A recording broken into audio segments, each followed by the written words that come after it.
12. 3 years of service, 46 scars on his body, and a pitiful 12 units of power in the core of his soul. The Calibrator had shown the world a piece of trash, but the Calibrator hadn't seen what Zhihan had been hiding for 3 years. His knee snapped like a dry twig. He collapsed face first onto the white marble. Blood trickled down the stone in the thin trail straight to Cho Ga-yun's feet. She didn't back away. She finished her candied ginger and looked down the way one looks at a wet spot on the floor. Minsk took his foot off the shattered knee and spat. Behind him, the Calibrator held a tablet with 2 lines on it. Cho Ga-yun, 47,800, rank A. And below, Liu Zhihan, 12, empty, F. Minsuk took out the branding iron and crouched down beside her. He took his time. Clan protocol dictated that spent empty shields be destroyed, but Minsuk preferred a worse alternative. The red-hot brand sank into her collarbone. The skin melted beneath the metal. The smell of burnt flesh crept toward the ceiling of the calibration hall. Ga-yun winced, not out of pity, because of the smell. She licked her finger and said that for 3 years he had carried her books. For 3 years he had touched the hem of her clothes. For 3 years he had breathed beside her. And he was as empty as a jug after a funeral. Her voice sounded gentle, almost tender. That's how you speak to a sick animal before you drown it. Zhihan lay with his cheek in the blood and counted. 2.5 breaths per second. That's her rhythm. He'd memorized it over 3 years, and now that rhythm pounded in his head louder than the pain in his knee. Minsuk stood up and wiped the sole of his shoe on his back. Now everyone he passed on the streets of Huagyan would see the mark and understand. The Cho clan's marriage, trash, a discarded tool. Ga-yun had already turned away. Zhihan heard her greeting someone new, a young voice, confident, probably the next shield, or a groom. To her, it was one and the same. The guards grabbed him by the arms and dragged him toward the exit. His right leg wouldn't work. His knee was bent at an unnatural angle, and every step sent such pain through him that his vision went dark. But he didn't scream. He stared at the ceiling of the hall, where a huge display flickered. The 100 strongest fighters of Chongrei. The name at the very bottom, 26,000. Rank A. Zhihan memorized that number. They threw him out the back door onto the wet street. Rain lashed his face. The brand hissed in the water. He crawled through the mud of the alley, dragging his useless leg, and his mind was quiet. Completely quiet. No rage, no tears. Just the counter. 12 on paper. That is what the Calibrator sees. That is what the world sees. But the Calibrator does not see everything. 3 years ago, in his first month of service, the system awakened within him without warning. He touched the wall of the dojo immediately after Minsuk's training and felt a foreign technique enter his body like water into dry earth. For 3 seconds, he mastered it perfectly. Then it vanished. Temporary adaptation. That's what he called it himself because there was no one else to name it. 3 seconds of someone else's kagon. 3 seconds and emptiness. He tried again and again. He touched the traces of techniques on the dummies. He gathered shards of ki after the senior sparring sessions. 3 seconds every time. Perfect execution every time. And every time, a reset. F rank trash. A useless gift. Anyone else would have given up. But here's where the strangest part begins. Zhihan didn't give up because Zhihan counts. He counted the seconds. He counted the attempts. He counted the carriers. And in the 4th month, he found a loophole. Copy the same kagon 7 times in a row from 7 different carriers and the skill stops disappearing. It settles in the core. Forever. At 40% of the original, but forever. He was silent for 4 months. Then another 32. For 3 years, he swallowed crumbs of others' ki like a stray dog swallows scraps. For 3 years, his system grew in a parallel structure that no calibrator is capable of seeing. And all that time, he knelt before Gayun and carried her books. Because dozens of clan members with different techniques walk alongside the A-rank heiress, and each one left a trace. And Zhihan picked up every trace.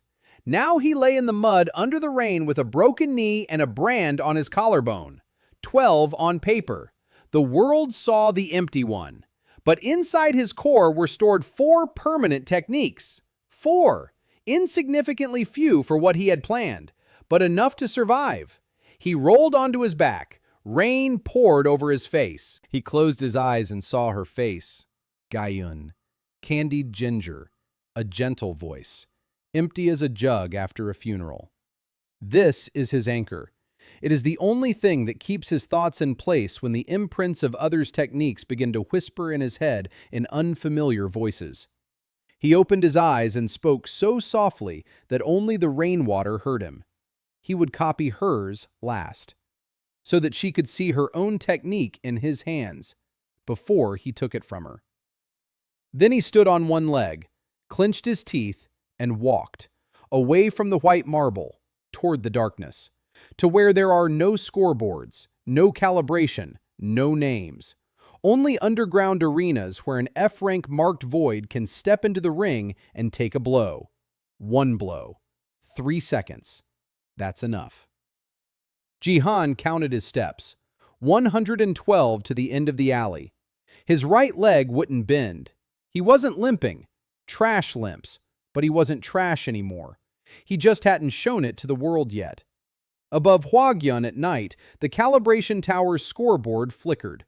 100 names. 100 numbers. The lowest was 26,000. Zhihan didn't look at the display. He had memorized it. In a year, there would be 101 names there. 30 days later, Zhihan stood in a pit that people called the Black Well. The pit was literal. 10 meters deep, walls of damp stone. Above, behind the bars, spectators were shouting. Below, it reeked of blood, sweat, and cheap rice wine. His opponent was cracking his neck. Gom Tae-soo, a D-rank mercenary. 1,740 GT. Iron Skin, a technique of the Chui clan passed down through a collateral line. Gom was as broad as a barrel and a head taller than Zhihan. The bookie above shouted out the odds. 70-1 against the empty one. The spectators laughed. Someone tossed an apple core into the pit. Zhihan picked it up and placed it against the wall. He wasn't looking at Gom. He was looking at the one-armed old man standing at the edge of the pit, who gave a barely perceptible nod. Chae Yong-gu, the owner of the Black Well, a former fighter who lost his right arm 20 years ago in this very arena. It was he who pulled Zhihan out of the ditch 29 days ago. It was he who set his knee. Not out of pity. Chae Yong-gu didn't know that word. He saw the brand on his collarbone and asked one thing. "You know how to fight." Zhihan replied that he knew how to take hits. The old man grunted and said it was the same thing. In 29 days, Zhihan had fought 6 matches in the well. He won all 6. All 6 times, he let his opponent strike first, and all 6 times, the spectators didn't understand what had happened. Because an F-rank empty can't win. Can't. But he did. Today's fight was different. The 6 previous opponents were E-rank, small fry, 200 GT, 370 GT. The strongest was 490. Zhihan copied their techniques and broke them in 1 second out of the 3 available. But Gom Tae-soo is D-rank, 1,740 GT. Iron Skin makes the body impenetrable to attacks below C-rank. Zhihan physically couldn't damage him, not with his 12 GT, and not with the 4 permanent that totaled 700 real points. He needed this specific technique, Iron Skin. He already had 6 copies from 6 different carriers of the Cho clan's collateral lines. 6 out of 7. Gom was the 7th, the last one. After him, Iron Skin would become a permanent, the first serious permanent in his collection. Gom struck without warning. A fist the size of a child's head slammed into Ji-hwan's ribs. Something cracked. The pain was familiar. Ji-hwan had taken blows for 3 years. 46 scars, a broken knee, a brand. Pain was his tool of the trade. The system clicked. He felt it instantly, like a door opening in his head. Gom's iron skin surged into the parallel structure. Pure. Complete. 1,740 GT of power. 3 seconds. Gom struck again. A left hook to the jaw. His fist slammed into Ji-han's face and bounced off. Like an anvil, like a wall, like a rock. Gom pulled his hand back and looked at his knuckles. 3 of them were broken. He'd punched the void in the face and broken his own hand. The pit fell silent. Upstairs, someone dropped a glass. Ji-han stepped forward and struck. 1 blow. No wind-up. No technique. Just a fist to the jaw with iron skin active at full power. 1,740 GT per strike from an F-rank void. Gom's jaw broke in 2 places. The D-rank mercenary collapsed onto the wet stone and didn't get up. The arena scoreboard flashed. A small scoreboard, not like the one in the tower, underground. Cheap, but with a calibrator. And on this board, opposite the name Liu Zhihan, 1,740 GT flickered. For 1 second. 2. Then the number dropped back to 12. Kim Tae-ho, the tower's calibrator, sat in a corner of the upper tier. He wasn't here on duty. He came to the well to place bets. But right now, he wasn't thinking about betting. He looked at the scoreboard, then at the pit, then back at the scoreboard. He turned to his assistant and whispered that it was impossible, that the calibrator was broken, that the machine needed to be checked. The assistant checked. The machine was working fine. Kim Tae-ho turned pale and jotted down the time and date in his notebook. Down in the pit, Ji-hong stood over Gom's body and counted. 7 copies. 7 different media. Iron skin had crystallized. He could feel it. Heat in the parallel structure of the core. The skill had settled. Forever. 40% of the original. About 700 GT of pure defense on top of what he already had. His actual GT jumped. Roughly, without an exact calculation, around 700 units. F rank on paper. E rank in reality. No, already higher. 4 old permanents plus iron skin. His actual core was pulling in over 700. One of the 9 slots was freed up. Ji-hong collected his winnings from the pale bookie. 70-1. In 30 days of fighting, he earned enough to rent a room and eat twice a day. Cho Young-gu was waiting for him at the exit. The old man looked at him for a long time. Then he asked how much. Ji-hong didn't lie. He replied that on paper it was 12. The old man shook his head. He asked how much it actually was. Ji-hong said about 700. Choi Young-gu whistled.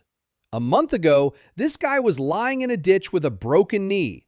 Now he's higher ranked than half of Hwagyung's mercenaries. The old man pulled a crumpled list from his bosom. Names, ranks, techniques, a fight schedule for the next 2 weeks. He said that if Ji-hong wanted to grow, he needed specific opponents, not random ones, with specific techniques. 7 practitioners of one technique, then the next, then another. Ji-hong looked at the list. 23 names, D rank and above, each with a technique worth taking. Accelerated regeneration, fire breath, stone anchor, water whip. He rolled up the list and tucked it behind his belt. Cho Young-gu asked why he needed so many. Ji-hong replied that he had a debt. The old man didn't ask what kind, he saw the brand. That was enough. On his way back to his room, Ji-han stopped. The night air in Hwagyun was warm and smelled of grilled meat from street stalls. The tower's display glowed above the rooftops. 100 names. He didn't look. Instead, he closed his eyes and reached inward, toward the parallel structure. Iron skin in the core, solid and confident. And with it came the first whisper, the voice of Gom Thesu. Not words, a sensation, a dull certainty of his own indestructibility. The habit of cracking his knuckles before a fight, a slight contempt for everything smaller, a foreign imprint, the first of those that would multiply. Zhihan opened his eyes and saw before him not the street, but the white marble of the calibration hall. Candied ginger, a gentle voice, 12 GT. The anchor had worked. He was himself again. He walked on. His knee still hurt, not as much as a month ago. Regeneration from his old permanence was doing its job. Slowly, but it was working. In 3 months, he'd be able to run. In 6 months, his leg would be as good as new. For now, he walked steadily and straight because trash limps, and he was no longer trash.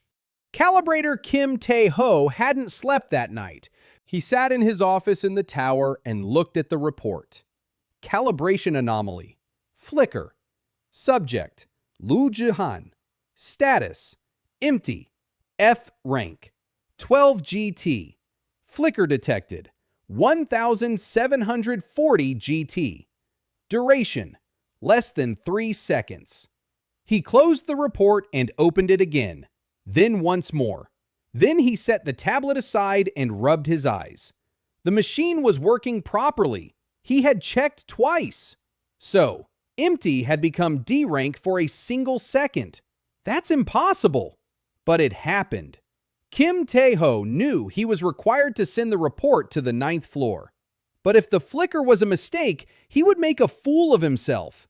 And if it wasn't a mistake, then the 9th floor would send a hunter. And then the black well would be shut down. And Kim Tae-ho would lose his betting spot. He put the report in his desk drawer. He would wait.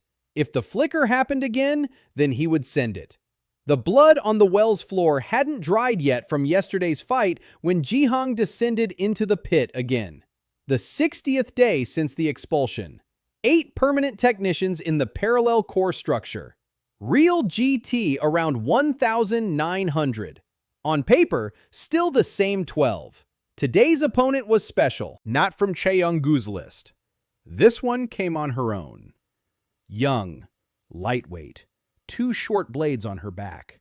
Yoon Ha-kyung, 19 years old, a bounty hunter. Someone from one of the minor clans paid her for the head of the void who's messing with the calibration in the well. Zhihan found out about this an hour before the fight. Chae-young-gu came to his room and said the girl had paid for a slot on the schedule, that she's C rank, 3,400 GT, that she had a contract on his life. Zhihan asked what technique. Young-gu replied that it was the moon step, a technique of the Yun clan. Instantaneous movement over short distances, 3 meters in the blink of an eye. Zhihan nodded. He didn't have a single copy of the moon step. 0 out of 7. He went down into the pit. Ha-kyung was already waiting. She looked at the brand on his collarbone and winced. Not out of disgust, out of something else. Zhihan didn't bother to figure out what. The bookmaker announced the odds, 40-1. Lower than a month ago. Rumors were spreading. Someone was already betting on the void. Ha-kyung attacked first. Moonstep. She vanished from view and appeared behind him. The blade sank 2 fingers deep into his left shoulder. Zhihan didn't dodge. He took the blow. The system clicked. Moonstep flooded the cache. Clean. Brilliant. 3,400 GT of power. 3 seconds. Ha-kyung pulled the blade out and struck again, at the neck. But Zhihan wasn't there anymore. He'd used her own moonstep and ended up 3 meters to the left. Ha-kyung froze. The spectators above fell silent. Empty had just executed the Yun clan's technique.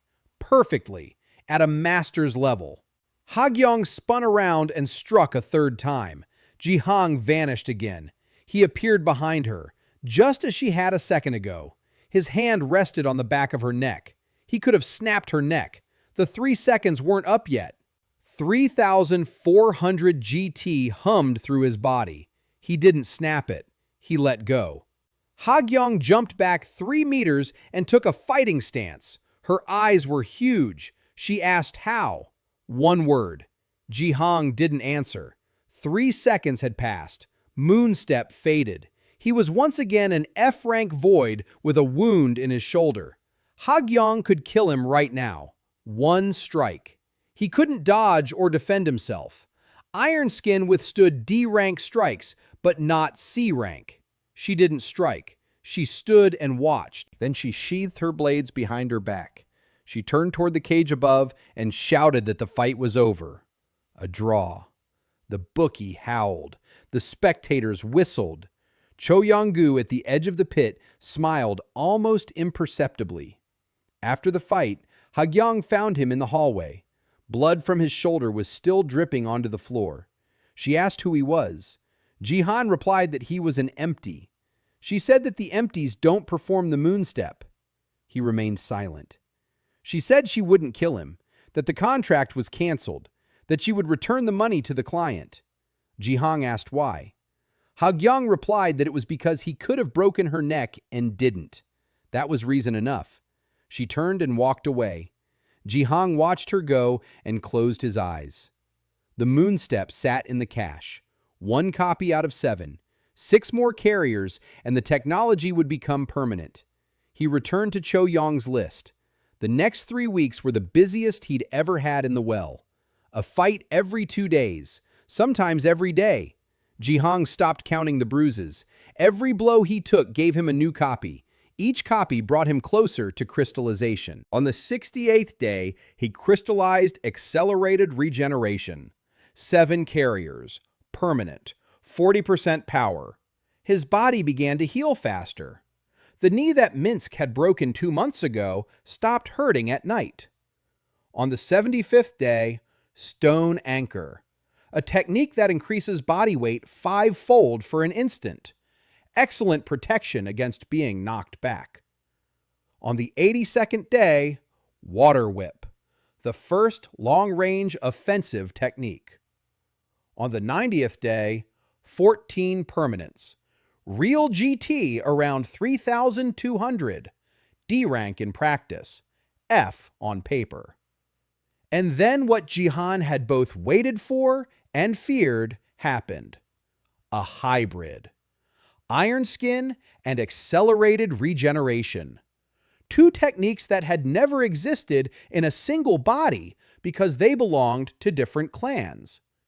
In Zhihan's body, they met and merged. He felt it that night. He woke up with the sensation that his skin was burning.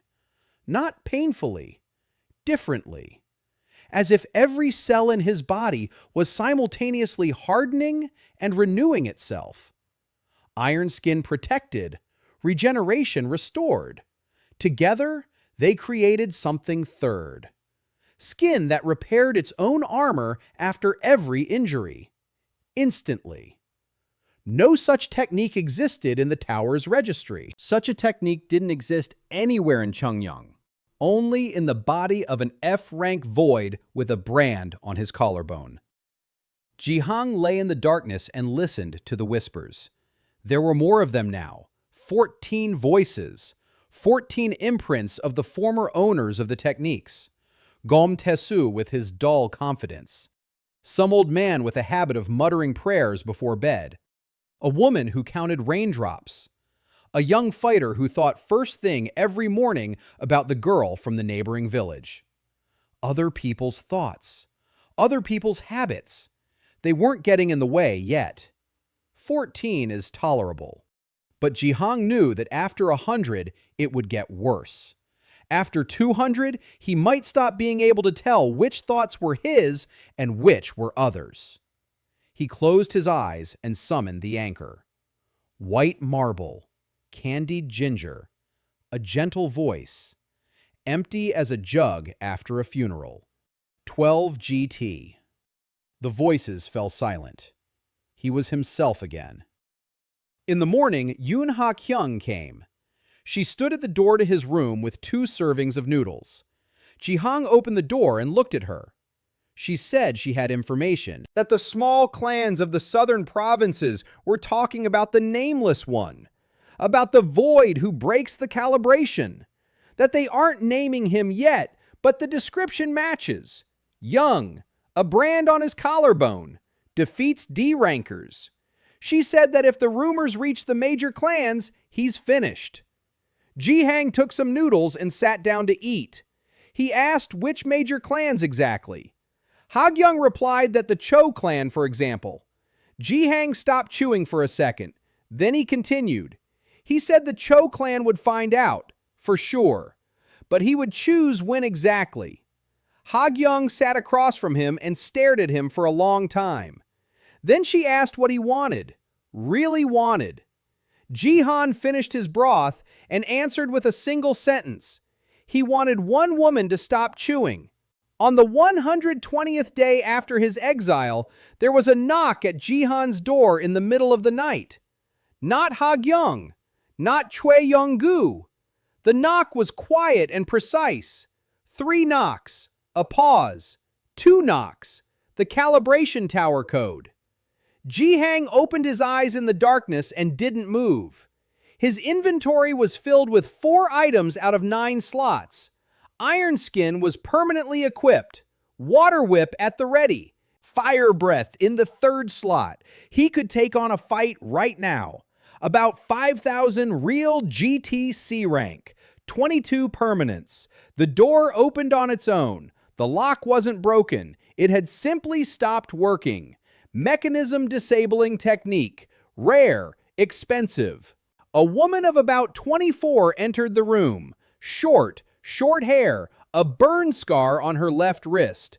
A 3rd-rank Calibrator's uniform, but without the insignia. Torn off. She said her name was Sun Dare, that she was a former Calibrator, that she had been expelled from the tower for falsifying reports. Zhihan sat on the bed and asked what she wanted. She replied that she wanted him. More precisely, she wanted the one who caused the flickers on the Blackwell's display. She said that Kim Tae-ho had placed the 1st report in the desk drawer, but after the 5th flicker, he placed a 2nd, and a 3rd, and a 5th, and that a desk drawer isn't a safe. She had read all 5 reports 2 weeks ago. Zhihan's expression didn't change. He asked what she planned to do with this information. Dare sat down on the only chair in the room and said nothing, that she didn't work for the tower, that the tower had cast her out, just as the Cho clan had cast him out. She pointed to the scar on her wrist. It wasn't a burn. It was the mark left by a calibration probe they jabbed into her arm when she refused to sign a false report about the son of one of the elders. They'd ordered her to lower his GT so he wouldn't be drafted into mandatory military service. She refused. She was fired. And then the elder's son found her on the street and burned her wrist with that very probe. So she'd remember. Zhihan listened in silence. Dare continued. She said she knew how the parallel structure worked, that the tower knew about it, that the 9th floor was created specifically to track such anomalies, that officially they were called echoes, that over the last 200 years, the tower had discovered and eliminated 17 carriers of parallel structures. All were killed before they accumulated more than 10 permanents. Zhihan counted. He had 22. He asked why they hadn't found him yet. Dare replied that it was because Kim Tae-ho was a greedy coward. His reports were sitting in a drawer. The 9th floor didn't know. Not yet, anyway. But Tae-ho won't stay silent forever. 2 or 3 more flickers, and he'll send everything upstairs. And upstairs sits the Calibrator, Hunter So-yeon-jae, the man who personally destroyed 12 of the 17 echoes. Zhihan asked what So-yeon-jae's GT was. Dare replied that it was unknown. 9th floor hunters do not undergo open calibration. Their data is classified. But by indirect estimates, it's no lower than 100,000. S rank. Zhihan closed his eyes for a second.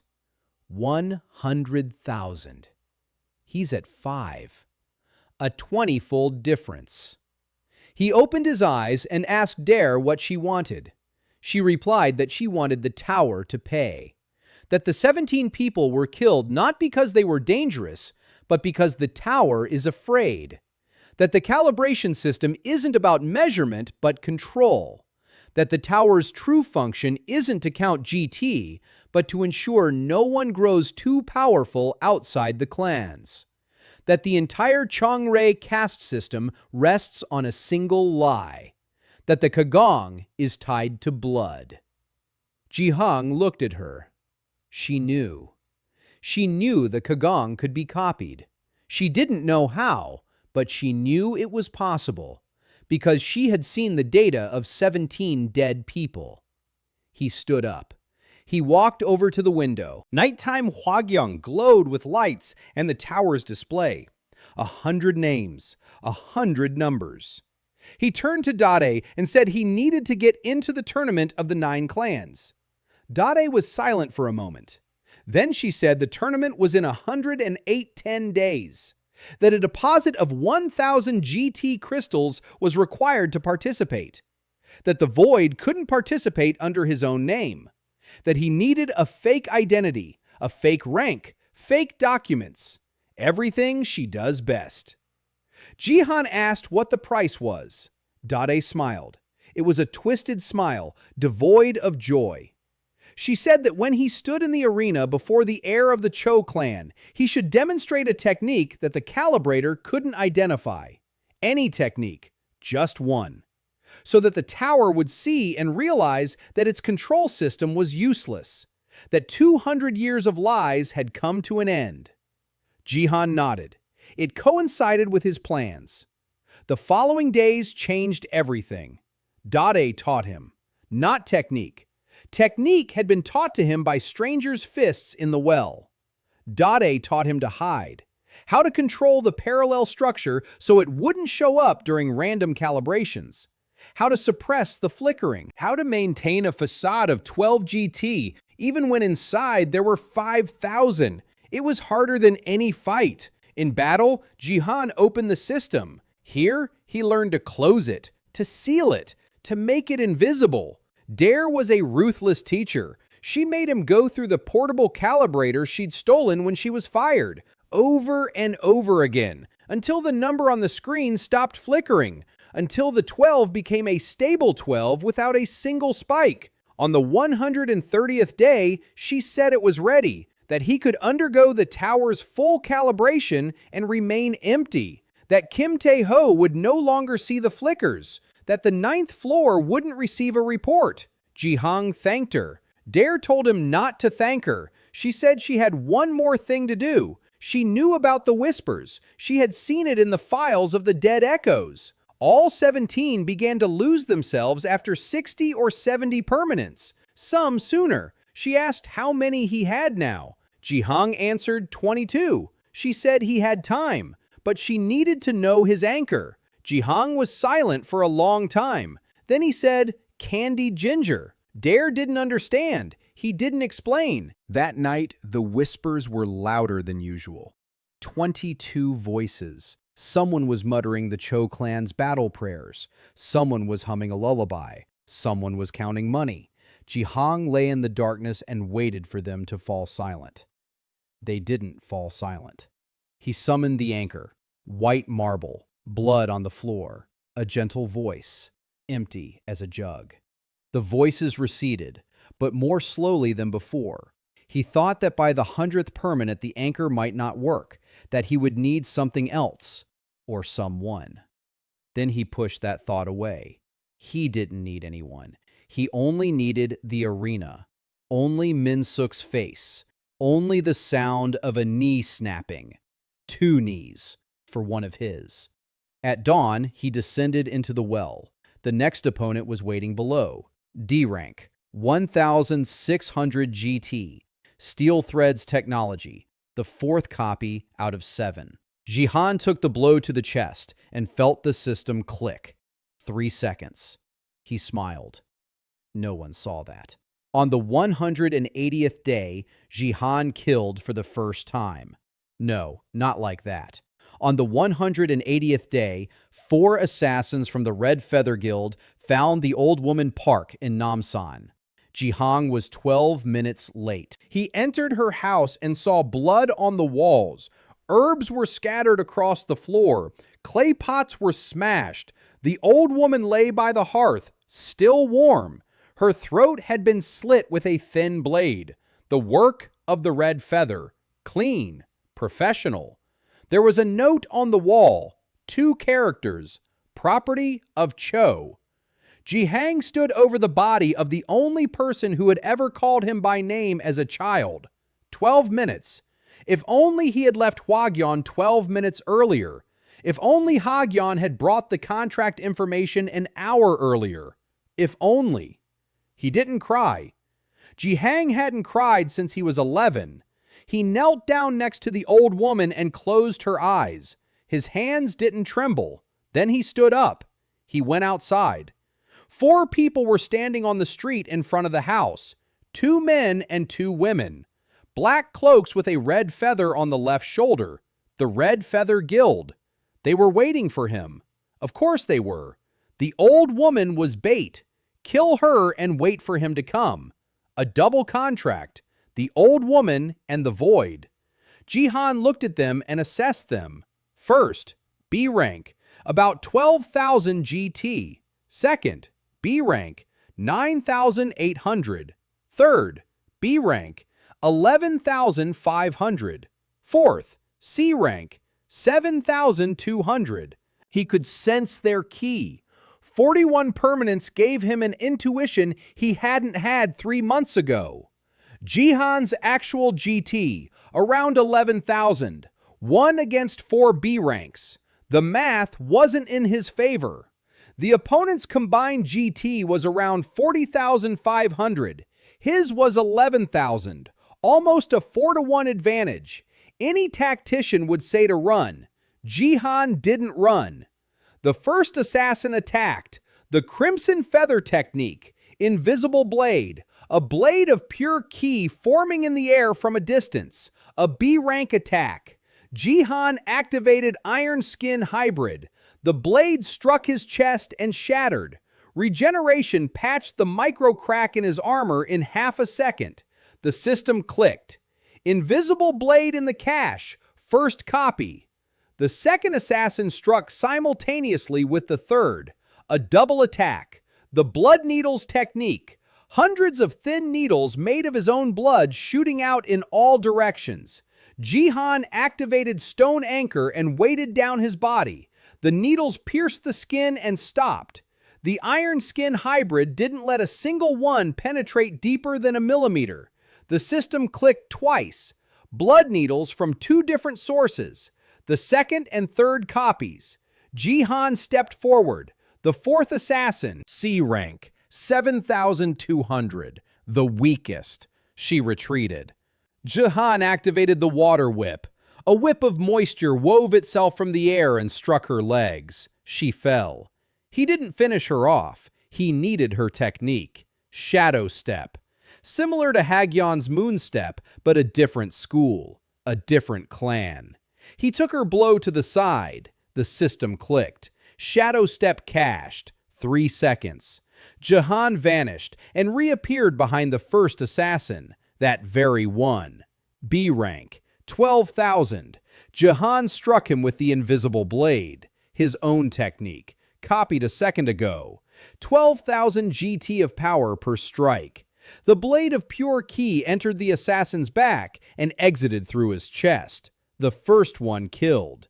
Zhihan felt nothing. 3 seconds had passed. The invisible blade faded. The shadow step faded. He was once again standing at 11,000 of his own GT against 3. The 3 remaining ones realized what was happening. They saw how the Void had used their comrade's technique. A second after he took the blow. It was impossible, but they saw it. The second assassin turned and ran. Zhihan didn't chase after him. The third assassin fired another wave of blood needles. Zhihan took them in the chest. The system clicked. A fourth copy of the blood needles. He activated them instantly. His own blood from the wound in his side shot back as 100 needles. 11,500 GT of power. 3 seconds. The assassin took her own technique to the face. She fell and didn't get up. The fourth assassin, C rank, the one who had been lying on the ground after the water whip. She raised her hands. She surrendered. Zhihan walked up to her and looked down. He asked who had ordered the contract. She replied that it was Cho Min-suk, personally, that he had paid double the going rate, for the old woman and for the void, that Min-suk knows about the nameless one, that rumors have reached the Cho clan, that Min-suk doesn't yet know that the nameless one is Zhihan, but he's looking, actively. Zhihan nodded. He asked what other techniques the guild knew. The assassin looked at him in horror. She understood. He wasn't asking out of curiosity. He was making a list. Zhihan let her live. She would be useful to him. A new source of copies. A new step. He returned to Old Woman Park's house. He sat down next to her. He sat there for a long time. The whispers in his head fell silent. All 41 voices fell silent, as if they understood, or were afraid. Zhihan took a small pouch out of the old woman's pocket. Inside were dried kyungto leaves. She used to brew them for him when he was 11, when they brought him to Namsan from some nameless village, when he didn't know his own name and she gave him hers. Zhihan, steadfast river. He tucked the pouch into his shirt. He stood up. He walked out. He closed the door. 2 characters on the wall. Property of Cho. Zhihan ran his finger over the characters. The old woman's blood. Dried.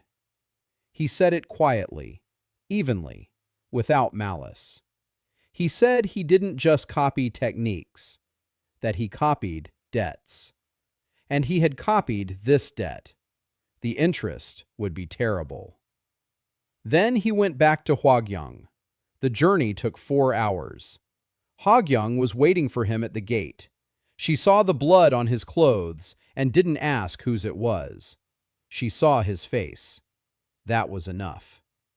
She said that the escaped assassin would reach the guild in 2 days, that in a week everyone would know about the fight, that the Void had killed 2 B-rankers, that this wasn't a rumor, it was a verdict. The tower would hear.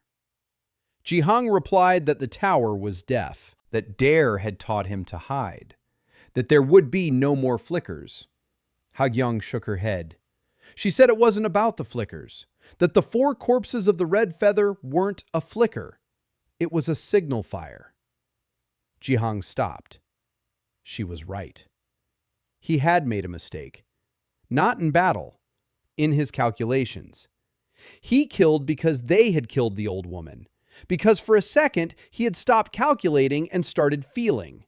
It was dangerous. He looked at Hwagyong and said he needed information. Who else knew about him? Which clans were watching? Where Min-suk was? What Gayun was doing? Hwagyong nodded. That was her job. Intelligence within the upper clans. Access to information that neither he nor Dare could obtain. She left. Zhihan entered the room, sat on the floor, took out a small bag of kyungto leaves, sniffed. The scent of childhood. The scent of the only home he had ever known. The whispers returned. 41 plus 3 new ones. The invisible blade. Blood needles from 2 carriers. Shadow step. 44 voices. One of the new ones was screaming. The assassin he had killed. His imprint was angry and confused. He didn't understand that he was dead. Zhihan summoned the anchor. White marble. Ginger. A voice. The voices retreated, but one of them, the angry one, was the last to retreat. And before falling silent, he whispered something in an unfamiliar dialect. Zhihan didn't understand the words, but he understood the tone. It was a threat. The dead assassin threatened him from inside his own head. Zhihan lay down on the floor and stared at the ceiling. There were 180 days left until the 9 Clans tournament. He had 44 permanents, about 11,000 real GT B rank. Old Woman Park is dead. Minsk knows about the Nameless One. The Red Feather Guild knows the Nameless One is dangerous. The escaped assassin is spreading the news. In a week, the world will become a smaller place. But Zhihan wasn't thinking about that. He was thinking about the techniques he'd acquired today. 4 new copies in his cache. 4 steps toward new permanence. Old Woman Park had died. And with her, something inside him had died. Something warm and unnecessary. Now it was cold inside. Clean. Like a jug after a funeral. Hogyong returned 5 days later and brought a name. Cho Min-suk had hired not only the Red Feather Guild, he had hired a tracker. Baek Ui-sun. C rank. 6,800 GT. Specialization, blood trail technique. A man capable of finding anyone with a single drop of dried blood for 100 li. Min-suk gave him blood from an old brand. Zhihan's blood.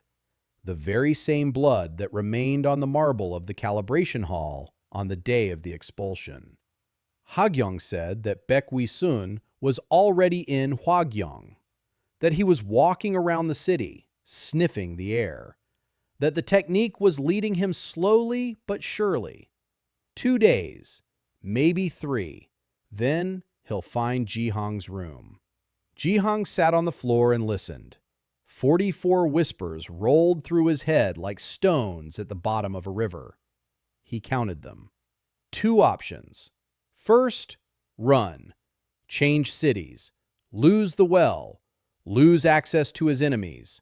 Lose momentum. Second, stay and solve the problem. The problem wasn't the tracker. The problem was Min-suk.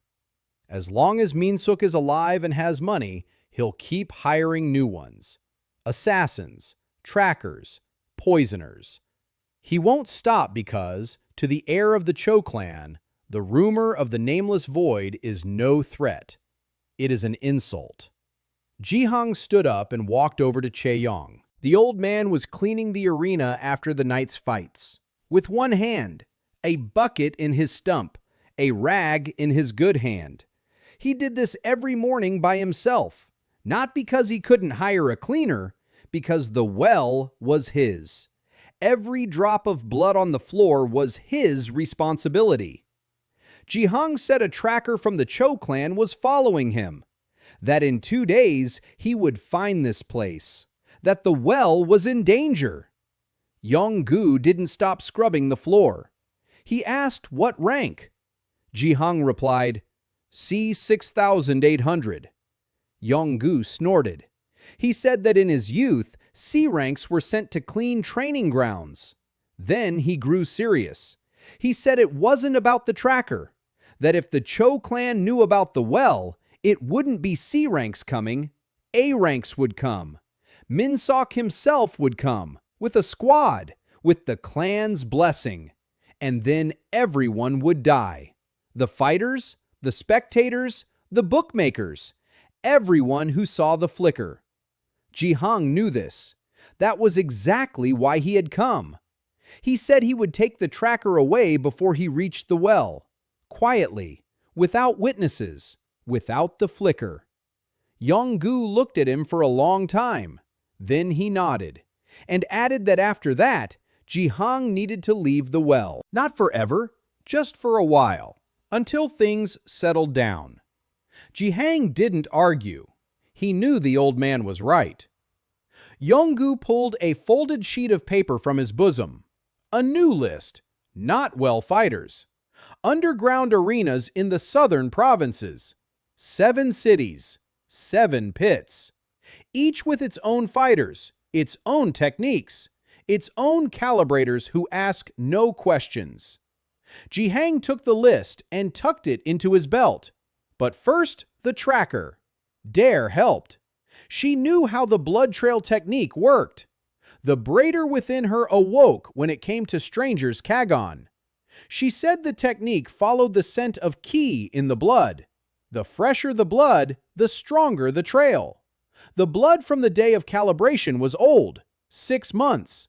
The trail was faint.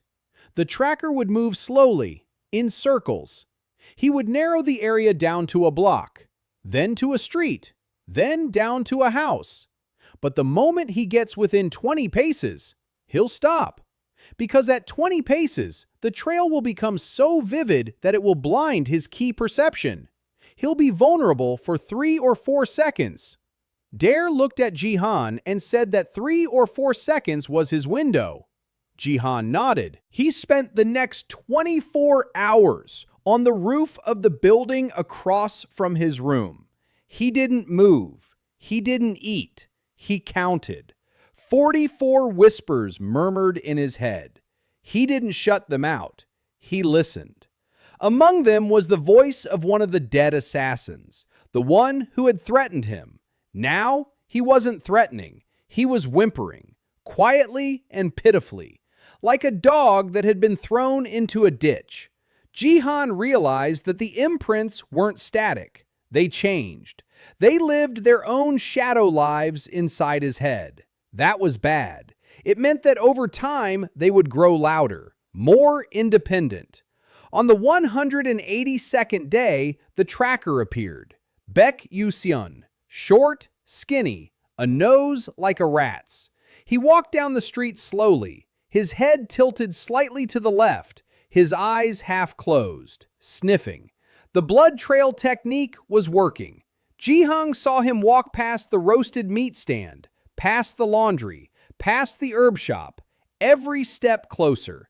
50 steps to the door of the room, 40, 30, 25.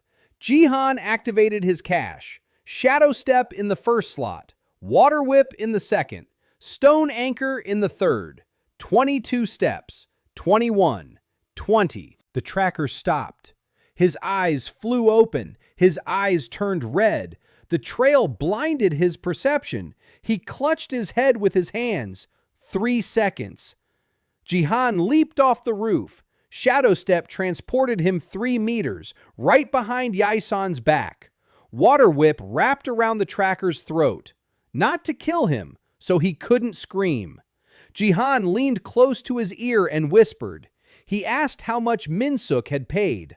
Yaisan wheezed. Zhihan loosened the whip just a hair. The tracker wheezed out the amount. 200 GT crystals. Zhihan smirked. 200! His life was worth 200 crystals to an A-rank heir. Less than a dinner in the upper quarter. He asked what Yaisan knew about the client. The tracker spoke quickly. Minsuk is nervous. Minsuk isn't sleeping. Minsuk summoned 3 captains of the Cho clan's guard. Minsuk sent a letter to Elder Hyuk-yong. The contents are unknown, but the messenger returned with a reply within an hour.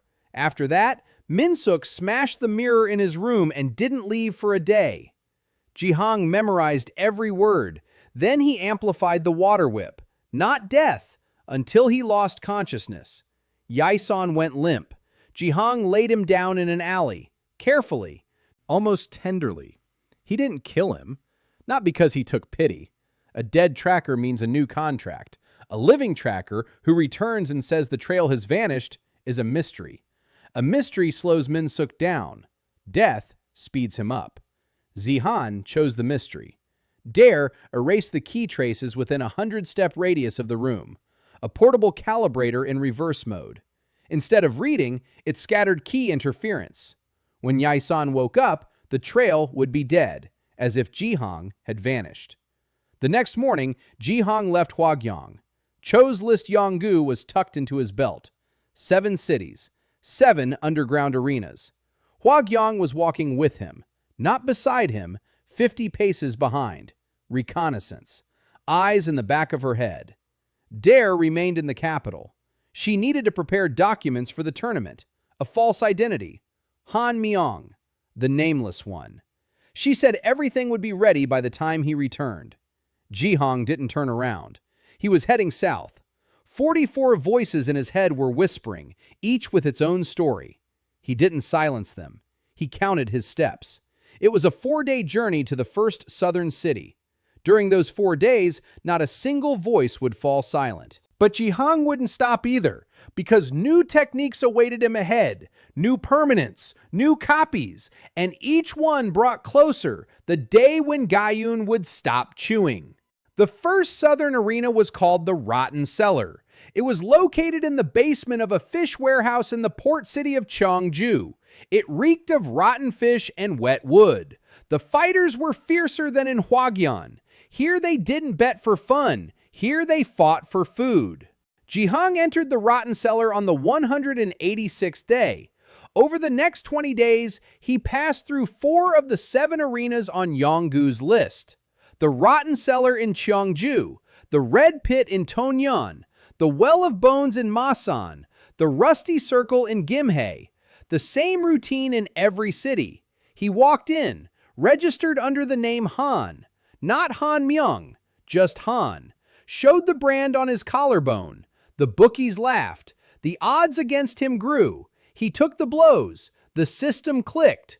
3 seconds. The opponent fell. Zhihan collected his winnings and left.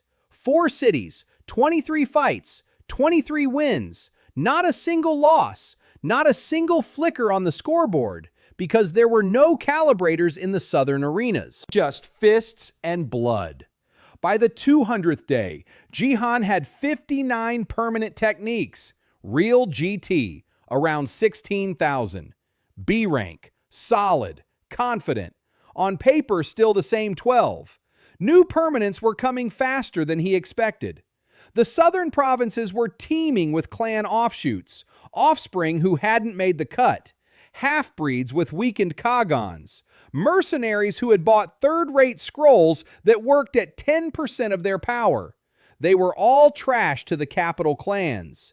To Zhihan, they were a resource. 7 copies of a single technique from 7 different carriers. Crystallization, permanent, next. In Masan, he found 5 carriers of the Bone Shield technique, a local offshoot of the Choe clan, not the Chui clan that Yonggu came from. A different line, weaker, but the technique was the same. He was too short. He found them in Gimhae. The Bone Shield crystallized, 40% of the original, but combined with Iron Skin, the hybrid provided a double layer of protection. Skin on the outside, bone on the inside. Zhihan ran his hand over his forearm and felt something shift beneath his skin. It had compacted. It was a strange sensation, a foreign body inside his body. But it worked. A C-rank blow now didn't even leave a bruise on him. In Tongyan, he met a fighter with a technique that wasn't on Yang's list. An old man, about 60 years old, 1 eye, D rank, 1900 GT. The technique was called Thread of Memory. It wasn't a combat technique. It allowed him to record and replay a single memory with absolute precision. Just one, forever. The old man used it to remember the face of his dead daughter. He entered the arena because he had nothing to pay for a room. Zhihan defeated him in 2 seconds, took the blow, copied the Thread of Memory, used the water whip. The old man fell, but after the fight, Zhihan returned to him, gave him half the winnings. The old man asked why. Zhihan replied that he needed the technique, not in battle. He needed 6 more memory thread carriers to crystallize it. The old man laughed. He said that the Thread of Memory was so rare and useless that you could count the carriers on one hand. Maybe 8 in all of Chongryong. All D rank, all old, all poor. Zhihan asked where the rest were. The old man named 4 people and 4 cities. He didn't know the rest. Zhihan memorized them. The Thread of Memory didn't grant GT. It didn't amplify a strike. It didn't protect. But Zhihan wanted it more than any combat technique, because it could replace an anchor. If he crystallized the Thread of Memory and recorded the image of Gaiyun with ginger into it, that image would never fade. It would never drown in whispers. No matter how many permanents he accumulated, the anchor would remain clear. Forever. It was insurance. insurance against madness. Hagyong didn't understand why he needed the thread of memory. She walked 50 paces behind him along the dusty roads of the southern provinces and reported every evening that the coast was clear. No one is watching. Minsk lost the trail after Yi San returned empty-handed. The Red Feather Guild has gone quiet. Calibrator Kim Tae-ho is sitting in the tower and hasn't sent a single new report. Dare sent a pigeon. The documents are almost ready. Han Mumyong hails from Gyeongsang Province. Clan, none. Status, mercenary. HP, 8,000. Rank B. Enough to enter the tournament. Not high enough to attract attention until the first fight.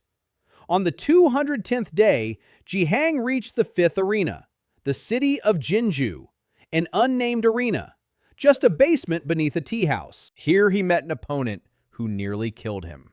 Nam Ui Hyung, rank B, 18,000 GT, Ash Wind technique, a scattered type fire attack, not a beam, not a ball, a cloud of burning ash covering an area of 30 paces. Everything alive inside the cloud burns.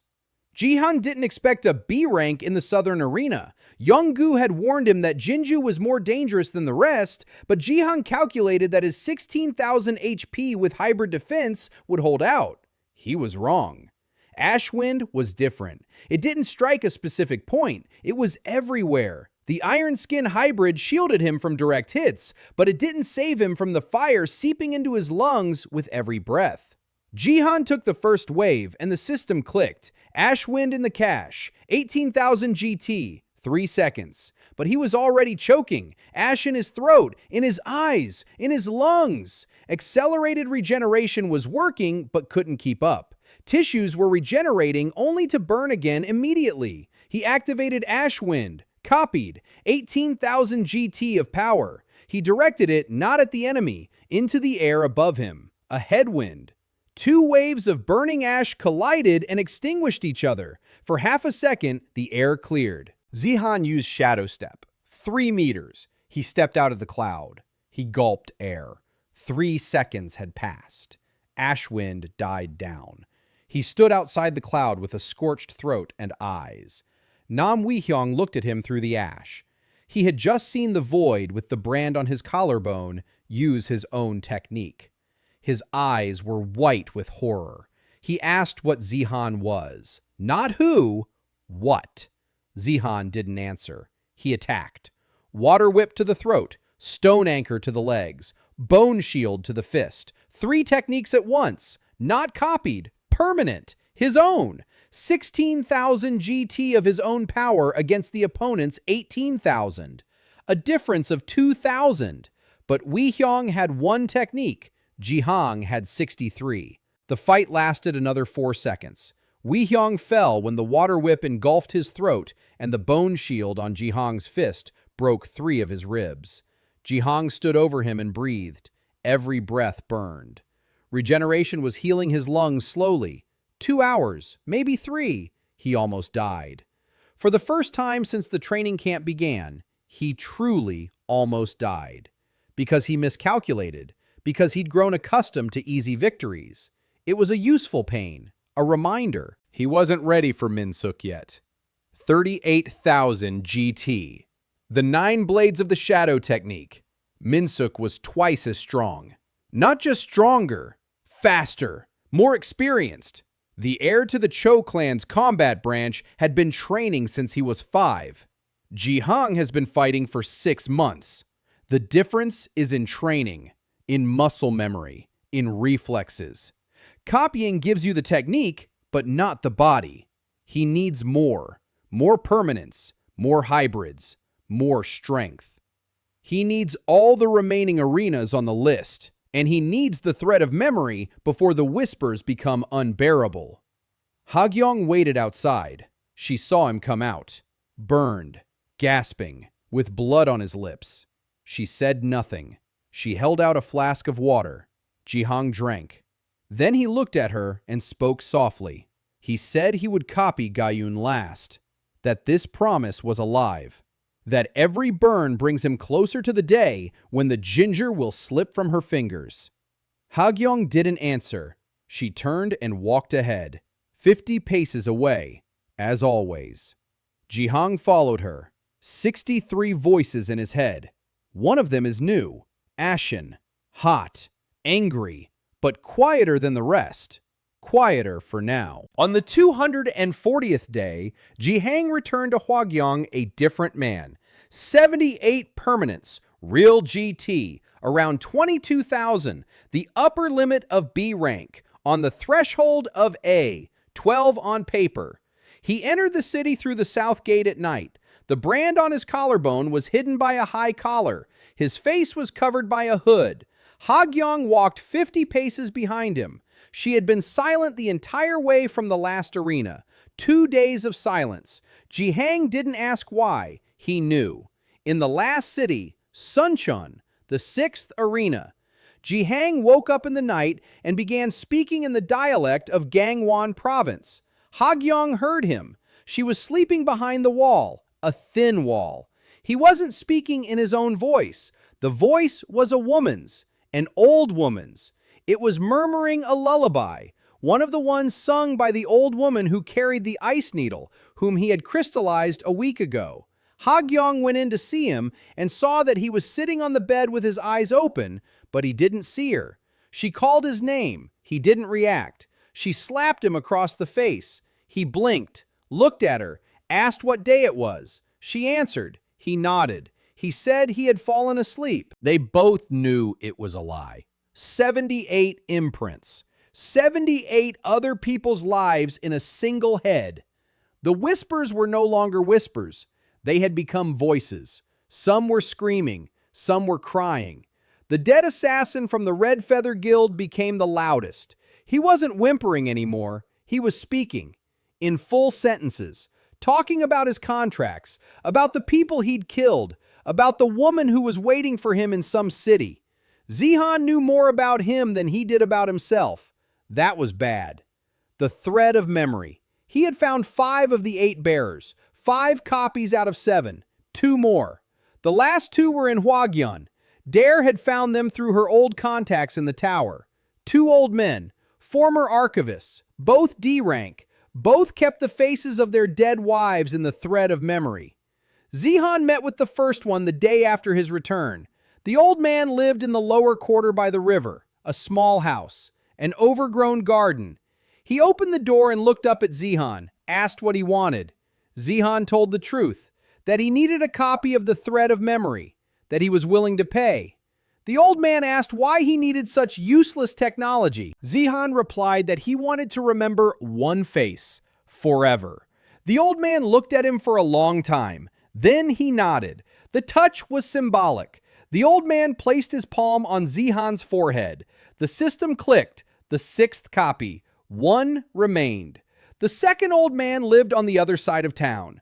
Zhihan found him in the evening. He was sitting on a bridge, looking at the water. Zhihan sat down beside him. He was silent. The old man spoke first. He said he knew why Zhihan had come, that Dare had warned him, that he didn't mind, but he wanted to ask, whose face? Zhihan replied, the face of a woman eating candied ginger. The old man raised his eyebrows. He asked if she was his beloved. Zhihan replied that she was not, that she was his enemy. The old man was silent. Then he said that this was the saddest answer he had heard in 70 years. He placed his palm on Zhihan's forehead. The system clicked. The 7th copy. Crystallization. Heat in the parallel structure. The thread of memory became permanent. Zhihan closed his eyes right there on the bridge. He summoned the thread. He recorded it. White marble, blood, candied ginger. The finger she licks. A voice. Gentle. Empty. Like a jug after a funeral. 12 GT. The image settled into the thread like a stone at the bottom of a lake. Clear. Indelible. Forever. 78 voices howled simultaneously, as if they sensed their exit was blocked, that the anchor had become unbreakable, that they could no longer displace Zhihan from his own body. They fell silent. They didn't stop speaking. They fell silent. They became the background. Noise. Tolerable. Zhihan opened his eyes. The old man on the bridge was looking at him. He asked if he felt better. Zhihan nodded. He stood up. He bowed. He left. Dare was waiting for him in the new safe house on the western side of the city. She laid out the documents on the table. Han Mumyong, Gyeongsang Province, no clan, mercenary, 8,000 GT, rank B, registration for the 9 clans tournament, deposit of 1,000 GT crystals. She took out a small pouch. Crystals. Zhihan asked where they came from. Dare replied that they were his winnings from the well and the southern arenas. She had converted the money through the black market. Exactly 1,000 crystals. Zhihan took the documents. He looked at the name. Han Mumyong. Nameless. He remembered how Old Woman Park had given him a name. Zhihang, the steadfast river. Now he had 2 names. One real, which he would hide. The other empty, which he would show to the world. Dare said the tournament was in 60 days. That registration opened in 30. That he needed to keep a low profile, not to fight, not to stand out. 30 days of silence. Zhihan nodded, but he knew there would be no silence. Hagyong brought news that evening. Minsuk hadn't been sitting idly by. After the tracker's failure and the deaths of the 2 assassins, he did something Zhihan hadn't expected. He submitted a petition to the Tower Hunters Guild, an official one, with the Cho clan seal. A petition to declare the Nameless Void a heretic, a violator of the calibration order, a threat to the stability of the ranking system. According to the laws of Chunrei, a heretic could be killed without trial by any fighter above C rank. A bounty on his head. 5,000 GT crystals. Hagyong said the petition had not yet been approved, that the guild was reviewing it, that Minsuk lacked evidence, that the flickers had only been recorded in the well and only by Calibrator Kim Tae-ho, who hadn't officially filed a report. But Hagyong fell silent. Zhihan waited. She said that Minsuk had found the escaped assassin, the one who had seen Zhihan use someone else's technique. The assassin had testified. That would be enough for the guild to approve the petition. A week, maybe 2. Then every fighter above C rank in Chongrei would have the right to kill Zhihan for 5,000 crystals. Zhihan did the math. 2 weeks until heretic status. 30 days until tournament registration. 60 until the tournament itself. If he's declared a heretic before registration, Han Mumyong won't be able to help. At the tournament, identity is verified via the Calibrator. Dare can forge documents, but not a face. If Minsuk spreads his description, it's a mark. Age. Height. They'll recognize him at the entrance. He looked at Hagyong. Said he needed to register earlier, before the petition is approved. Hagyong shook her head. Registration isn't open yet. Zhihan turned to Dare. Asked if it was possible. Dare thought for a long time. Then said there was a loophole. Pre-registration for out-of-town fighters. It opens 45 days before the tournament, not 30. It's for those who come from distant provinces and can't wait. Few people know about it. 15 days. He had 15 days to register before Minsuk received his heretic label. Zhihan nodded. 15 days. He would spend them in silence. Or almost in silence. 79 voices in his head. The thread of memory held firm, but the voices did not fall silent. They were waiting, just like him. The registration tent stood in the east wing of the calibration tower. Zhihan entered it on the 255th day after his exile. 15 days until the close of preliminary registration. In his pocket, documents in the name of Han Mumyong. On his collarbone, a brand hidden by a layer of bone shield, permanently compacted to the state of a second skin.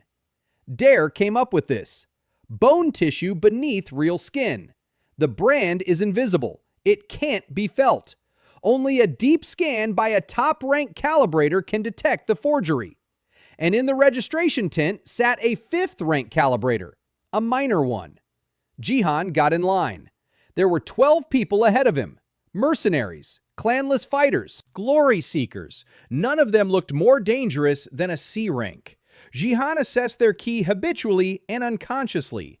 4,200, 6,100, 3,800, 7,500. Small fry. He stood among them like a wolf among dogs, but not a single dog sensed him.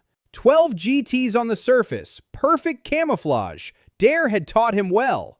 The line moved slowly. The calibrator checked the documents. He placed the probe on the wrist, read the GT, recorded it in the registry. Stamp. Next.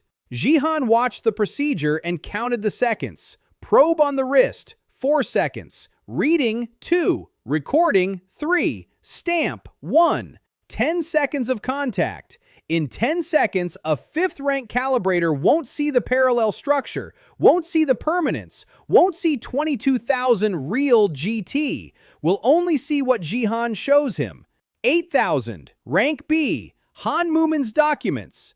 Zhihan approached the table. He handed over the documents. The calibrator looked at them, then at Zhihan. Young, 21, no clan marks, a mercenary, business as usual. He took the probe and placed it against his wrist. 4 seconds. Zhihan kept up the facade. 12 GT at the bottom. A fake 8,000 on the surface. The parallel structure sealed. The whispers fell silent. Even they understood that now was not the time. The calibrator looked at the screen. 8,000 GT. Rank B. Han Mumyong, Gyeongsang Province. He nodded. Stamp. Zhihan took the documents. He went out. He took a breath on the street. His hands weren't shaking, but his heart was beating 10 beats per minute faster than usual. He was registered. Han Mumyong, a participant in the 9 Clans tournament. In 45 days, he would enter the arena. In 45 days, Min-suk would see him. She wouldn't recognize him yet, but she would see him. Ha-gyong was waiting around the corner. She nodded. Clear. No one was watching. They left. The following days were quiet, but the quiet didn't last long. On the 262nd day, Ha-gyong ran up with news that made Zhihan stop in his tracks. The petition was approved. Min-suk had received his label. Liu Zhihan. Empty. F rank. The Cho clan's brand. Declared a heretic. A violator of the calibration order.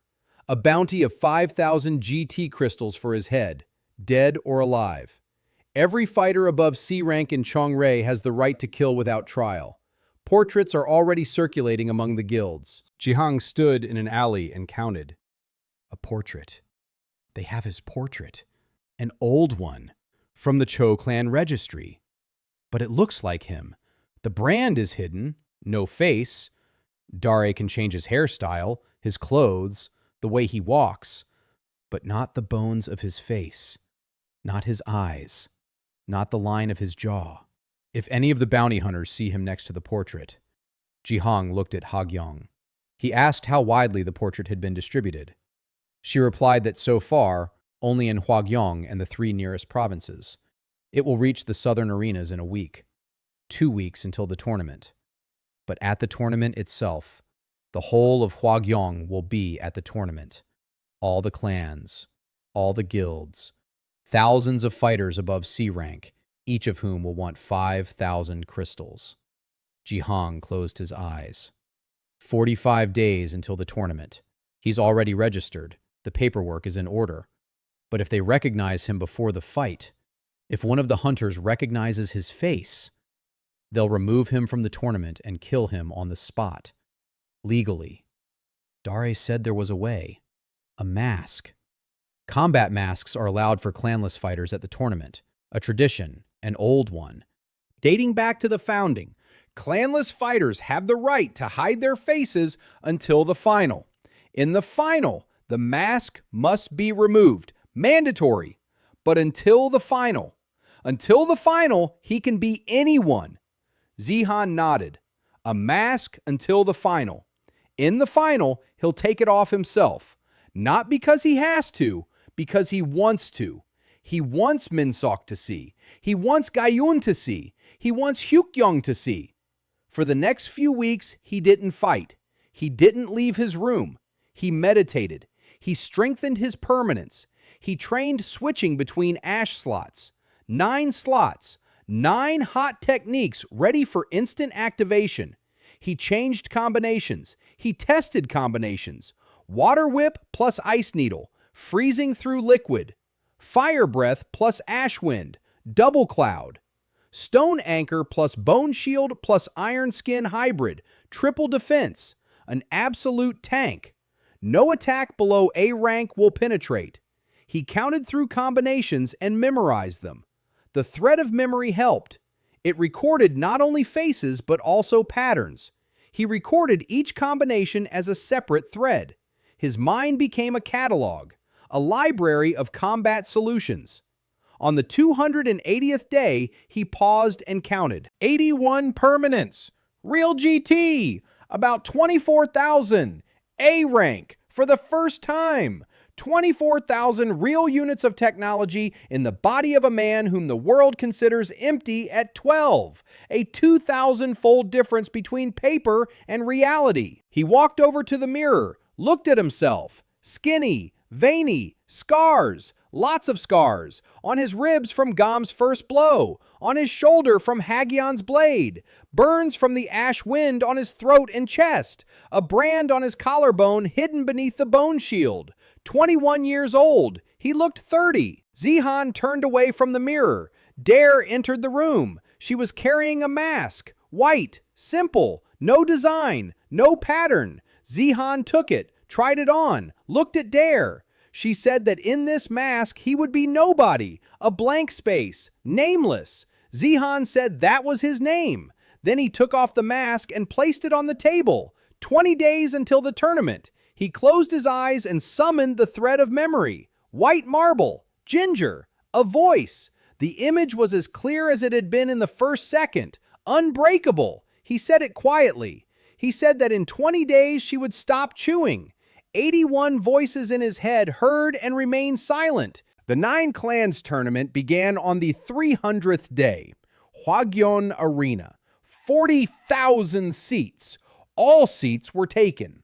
Zhihan stood in the underground corridor for the participants and listened to the crowd roaring overhead. The sound was thick and heavy, like a rock fall.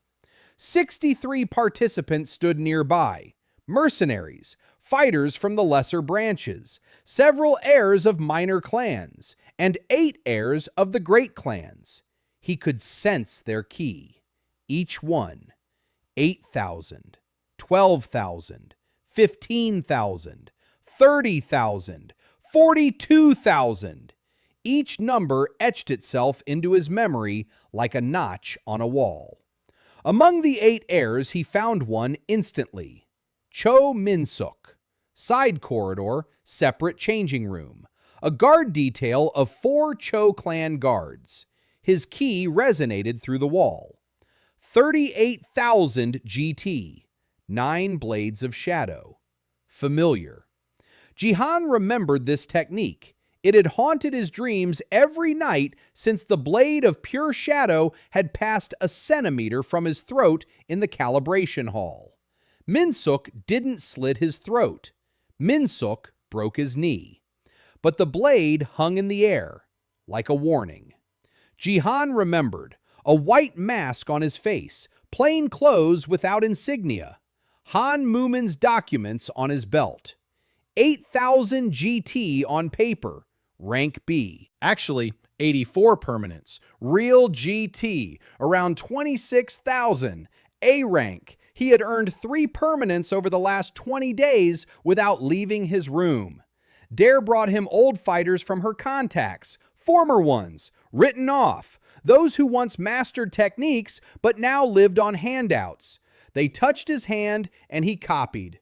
Quietly, no fight, no blood. Some didn't even realize what had happened. The draw.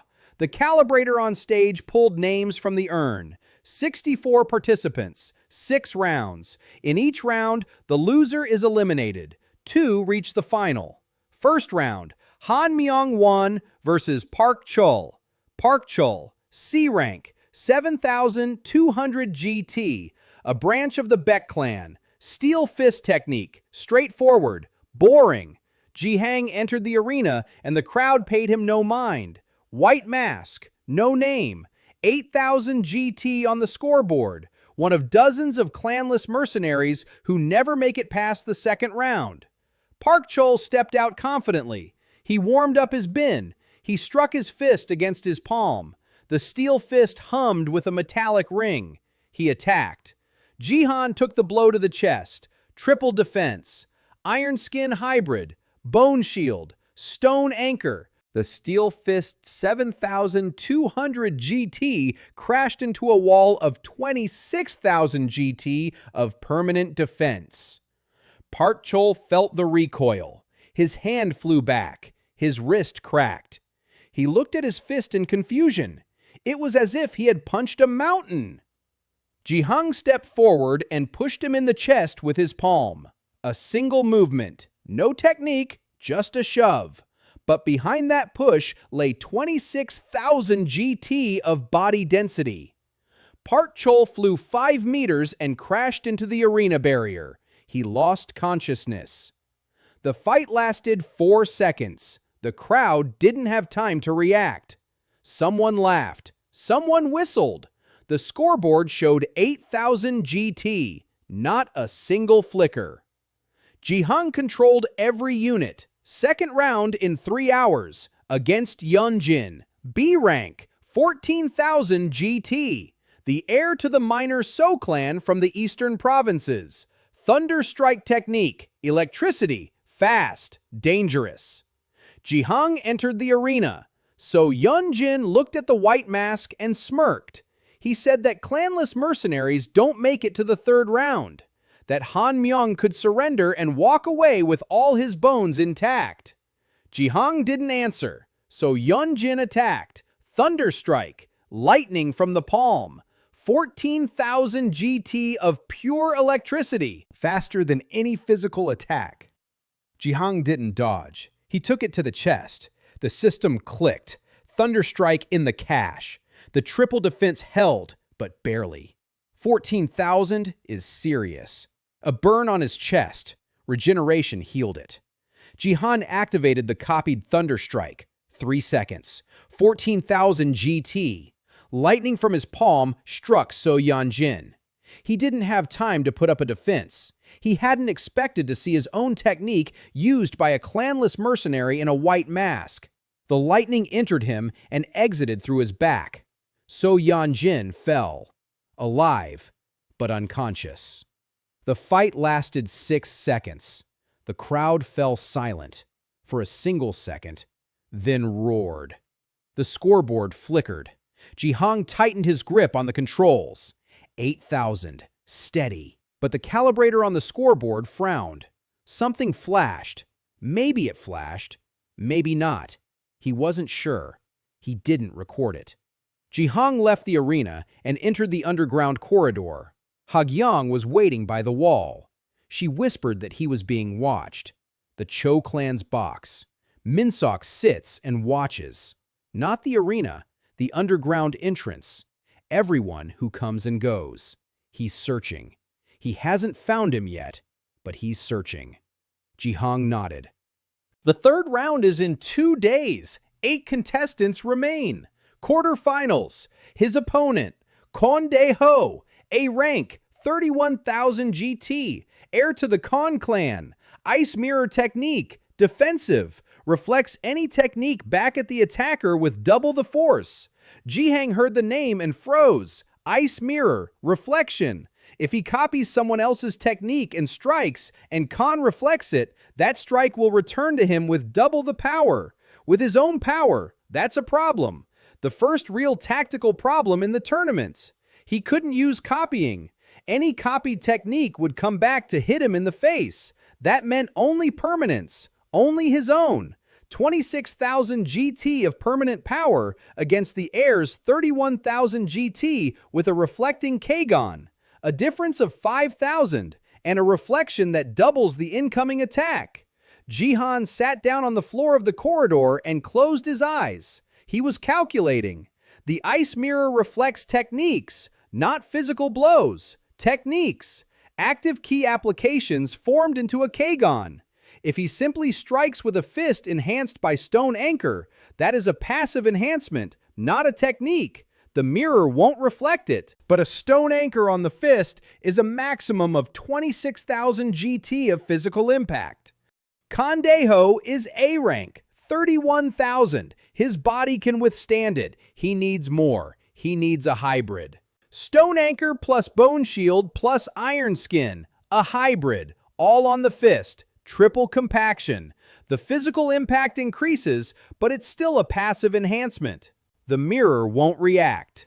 Zhihan opened his eyes. He looked at his fist. He clenched it. He felt the 3 layers of protection shift from a defensive configuration to an offensive one. His skin became stone. His bone became steel. His muscle became a press. One strike. Physical, without technique, but with the weight of all his permanence behind it. The next day, he stepped into the arena, the quarterfinals. Kang Dae-ho stood directly, tall, cold. The ice mirror was already active. The air around him shimmered. Any technique would bounce off. The crowd knew it. The odds were 10-1 in Khan's favor, 31,000 to 8,000 on the board. The fight began. Khan waited.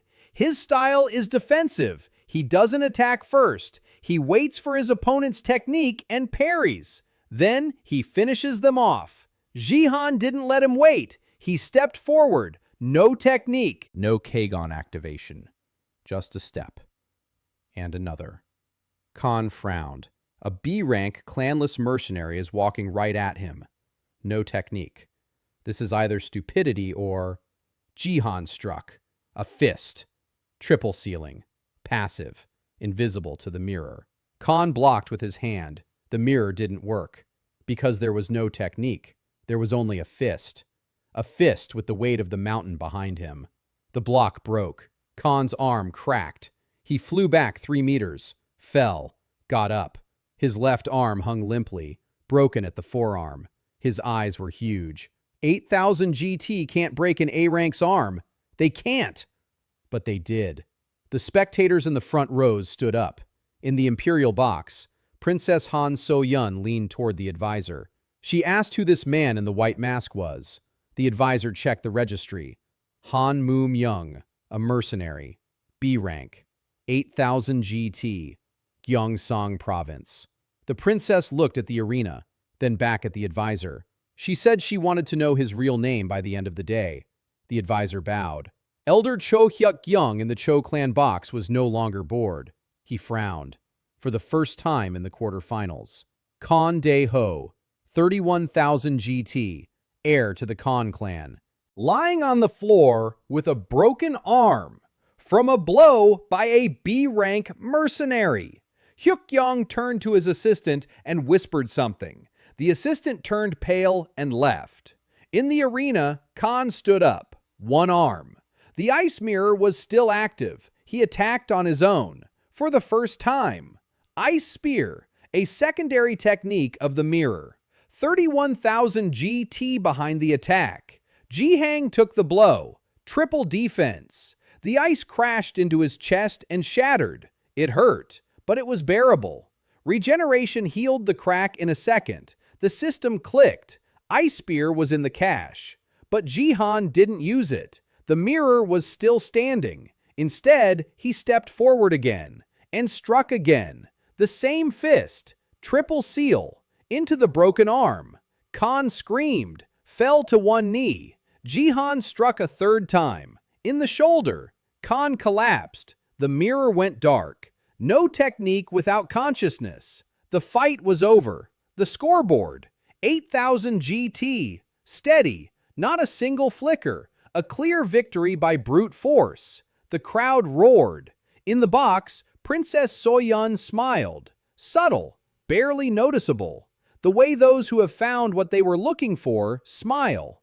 Zhihan was leaving the arena. It was quiet in the underground corridor. He took off his mask for a second and wiped the sweat, put it back on. The semifinals are tomorrow. 2 fights until Minsock. The 84 voices in his head were silent. They were waiting too. The semifinals. Day 330. The arena roared so loudly that the floor in the underground corridor vibrated. Zhihan stood by the exit and counted. 130 permanent fights. Over the last 30 days, between rounds, he hadn't wasted a single minute. Kagon brought him fighters who had lost in the early rounds. Those who had already been eliminated from the tournament and wanted to make some money. A touch of the hand. The system clicks. A copy. Then the next one. Then another. At night, he hunted on the outskirts of Huagyan. Small gangs. Mercenaries. Wandering fighters from the provinces who had come to the tournament and failed to make the cut. Every blow taken in the darkness of the alley produced a new copy. Every 7th copy crystallized into a permanent form. 130. Hybrid techniques that didn't exist in the tower's registry. Fire breath plus ice spike. Steam explosion. Water whip plus thunder strike. Electric loop. Stone anchor plus bone shield plus steel fist. Fist of the mountain. Each hybrid was unique. Each belonged only to him. Real GT. Around 41,000. A rank. The upper limit. The scoreboard still read 8,000. His opponent in the semifinals. Yun Cholgyu. A rank. 44,000 GT.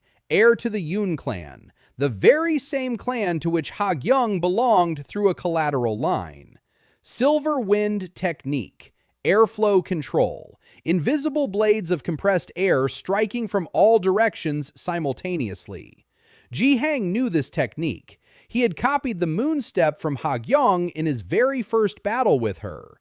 The moon step was a lesser branch of silver wind, a distant relative, but not the same technique. Silver wind was an order of magnitude more powerful and complex. Zhihan entered the arena. The crowd already knew him. The White Mask. Han Mumyong. Without clan mercenary who had broken the arm of the Khan heir. 8,000 GT on the board. The odds had changed. No longer 10-1 against him. 4-1. Someone believed. Yun Cholgyu stepped out calmly. Silver hair, silver eyes. The Yun clan's birthmark. He looked at Zhihan as if he were an insect. Not out of contempt. Out of indifference. 44,000 against 8,000. Math. The gong sounded. Silver wind. Yun Cholgyu raised his hand, and the air around Zhihan exploded. Invisible blades, dozens of them, from all sides. They cut through everything. The arena's stone, the metal of the barrier. The air became a knife. Zhihan activated his triple defense. The blades struck the hybrid's iron skin and slid off. They struck the bone shield and screeched. They struck the stone anchor and bounced off. But some got through. A cut on his left forearm, a cut on his thigh, a cut on his cheekbone beneath the mask. 44,000 GT per attack. His 26,000 GT permanent density defense couldn't hold everything. The system clicked. Silver wind in the cache. 44,000 GT, 3 seconds. Zhihan raised his hand, the same gesture. The air around Yun Cholgyu exploded. Silver wind, perfectly replicated, at the air's own level. 44,000 GT of power. Yun Cholgyu couldn't believe it. He stood at the center of his own technique, and it was tearing him apart. His own silver wind, which he had mastered over 20 years of training, was striking him from all sides. He put up a defense, a counterflow. 2 silver winds collided, and the arena shook. The stone floor slabs cracked. The front row barrier burst. Spectators in the front rows recoiled. 3 seconds. 2. 1. Zhihan felt the copy melting away. He switched his technique. Electric loop, a hybrid, his own, permanent. A water whip entwined with lightning shot from his left hand and wrapped around Yoon Chol-gyu's throat. Silver wind dissipated. The heir to the Yoon clan hung in a noose of water and electricity. His body twitched. His eyes rolled back. Zhihan held the noose for 3 seconds. Then he let go. Yoon Chol-gyu collapsed onto the shattered slabs, alive, unconscious. The arena was silent. 40,000 people watched the clanless mercenary in a white mask who had just used the Yoon clan's ancestral technique and then finished him off with a hybrid technique not found in any registry. The scoreboard flickered, 8,000, then 41,000, then an error, then 8,000 again. A single moment, the scorekeeper dropped his tablet. He picked it up. He looked at the screen. He rubbed his eyes. He looked again. 8,000. Steady. But he had seen it. Everyone had seen it. In the imperial box, Princess Han So-yun leaned toward the advisor. He was already as white as a sheet. He whispered that according to the registry, this man was listed as a B-rank mercenary from Gyeongsan. The princess was silent for a long time. Then she smiled. She said that in that case, their tower had been lying for years. The advisor did not reply. In the Cho clan's box, Elder Hyuk-yong rose from his chair. He hadn't stood up in public for 30 years. His knees were weak. His back was bent with age. But he stood. His assistant stood beside him, paler than marble. Hyuk-yong turned to him and spoke softly. Find out who this boy was before he was entered into the registry, and do it before he enters the final circle. Min-sok sat nearby. He heard. His hands gripped the armrests of the chair so tightly that the wood creaked. He looked at the white mask below, at the clanless mercenary. There was it about his movements, the way he stood, straight, without a limp. Something familiar. Min-sok couldn't remember exactly what, but a chill gripped his stomach. Zhihan was heading down the underground corridor. Hagen was waiting. She didn't say a word. She just walked beside him, not 50 paces behind, right beside him, for the first time. Dare met them in a secret room outside the arena. She said everyone had seen the flicker, that the Calibrator had recorded a spike but hadn't sent a report because it didn't know whom to send it to. Han Mum-yong isn't on the watch lists. Liu Zhihan is listed as a heretic, but there's no one to link them to. Yet. Zhihan took off his mask, placed it on the table, sat down, closed his eyes. 130 voices. They were all speaking at once.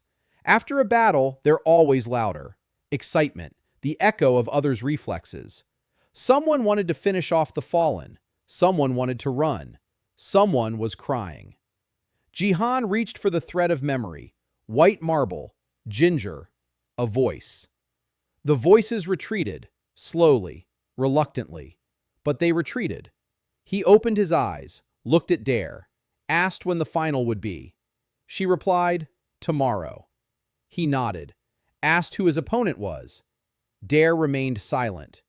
Hagyong remained silent. He understood before they answered. Cho Min-suk, 38,000 GT, 9 Blades of Shadow, heir to the Cho clan's warrior branch, the one who broke his knee, the one who branded him, the one who killed Old Woman Park. Zhihan looked at his hands, then at the mask on the table, then out the window. Nighttime Hwagyong, the tower's board, 100 names. He quietly said that tomorrow Min-sok would see his own ancestral technique, perfectly executed, slashing into his throat, and that at that moment he would stand facing Gayun's bed, so she would know that the jug knows how to strike after the funeral. The night before the final, Zhihan hadn't slept. He sat on the floor of the secret room and listened. Not whispers, footsteps, behind the wall, on the roof, in the street. 3, 4, 5, 7 people surrounded the house. Their key echoed through the walls. C rank, C rank, B rank, C rank, B rank, C rank, and one, leading them all, A rank, 36,000 GT. Not Minsk, someone else. The captain of the Cho clan's guard. Hagyong was sleeping in the next room. Dare had left 2 hours ago. Zhihan was alone. 7 people had come to kill him before the final. Minsuk didn't wait. He didn't believe he would win in the arena, not after what he saw in the semifinals. The mercenary in the white mask had copied the young clan's ancestral technique. Minsuk wasn't a fool. He realized they would copy him tomorrow, and he decided that tomorrow would never come. Zhihan stood up, quietly. He activated his cache. 9 slots, Shadow Step, Water Whip, Fire Breath, Electric Loop, Ash Wind, Invisible Blade, Ice Spike, Stone Anchor, Bone Shield. 9 techniques ready for instant activation, plus permanent triple protection on his body, 41,000 real HP. Against 7 with a combined HP of about 100,000. Worse than the Red Feather Assassins. Back then, there were 4 at 40,000. Now there are 7 at 100,000. And an A-rank captain. Zhihan walked to the window. He looked down. 2 stood at the entrance. Shadows. Black cloaks. Not the Red Feather, the Cho clan guard. White stripes on their sleeves, the Cho clan crest. They came officially, not mercenaries, Minsuk's own men. That means Minsuk is ready for a scandal. Ready to explain why the clan guard killed a tournament participant the night before the final. He has an excuse, the label of heretic. Han Mumyong is Liu Zhihan, a heretic, a transgressor, sentenced to death. Minsuk knows, or suspects. Zhihan smirked beneath his mask, which he didn't even take off in his room. Minsuk is faster than he thought. Someone from Kongdaeho's or Yunchelgyu's inner circle let it slip. One of the losers saw the brand. Or Kim Tae-ho finally sent the report. It doesn't matter. They're here. They took out the door at the same time as the window. 2 entrances, 2 streams, professional, C-rank first, cannon fodder to wear him down. Behind them, the B ranks to finish them off. The captain leads them all. Control. Zhihan didn't wait. Fire breath. Permanent hybrid. A stream of flame from his throat filled the room. The walls turned black. 2 C-rankers by the door were flung into the hallway with their clothes on fire. The third one by the window managed to put up a shield. Water technique. Zhihan switched his cache. Electric loop. Lightning ran through the water shield like a wire and struck the fighter in the chest. He collapsed. B-rankers burst in from the hallway, 2 at once, one with Stone Fist, the second with Shadow Blades. Zhihan recognized the technique. Shadow Blades, the junior branch of the Cho clan's 9 Shadow Blades, a clan-specific kagon. The system clicked. Shadow Blades in the cache. Zhihan didn't use them. He saved it for later. Instead, Stone Anchor weighed down his body. The B rank with Stone Fist punched him in the face. The fist slammed into the mask. The mask cracked. But Zhihan's head didn't budge. 41,000 GT of density against a 12,000 GT blow. Zhihan grabbed the fighter by the arm and hurled him at the second one. Both flew through the wall. A man-sized hole remained in the wall. 4 below, 3 standing, 2 C-rankers and the captain. The captain entered through the hole in the wall. Calm, tall, broad-shouldered, a scar across his entire face. A rank, 36,000 GT.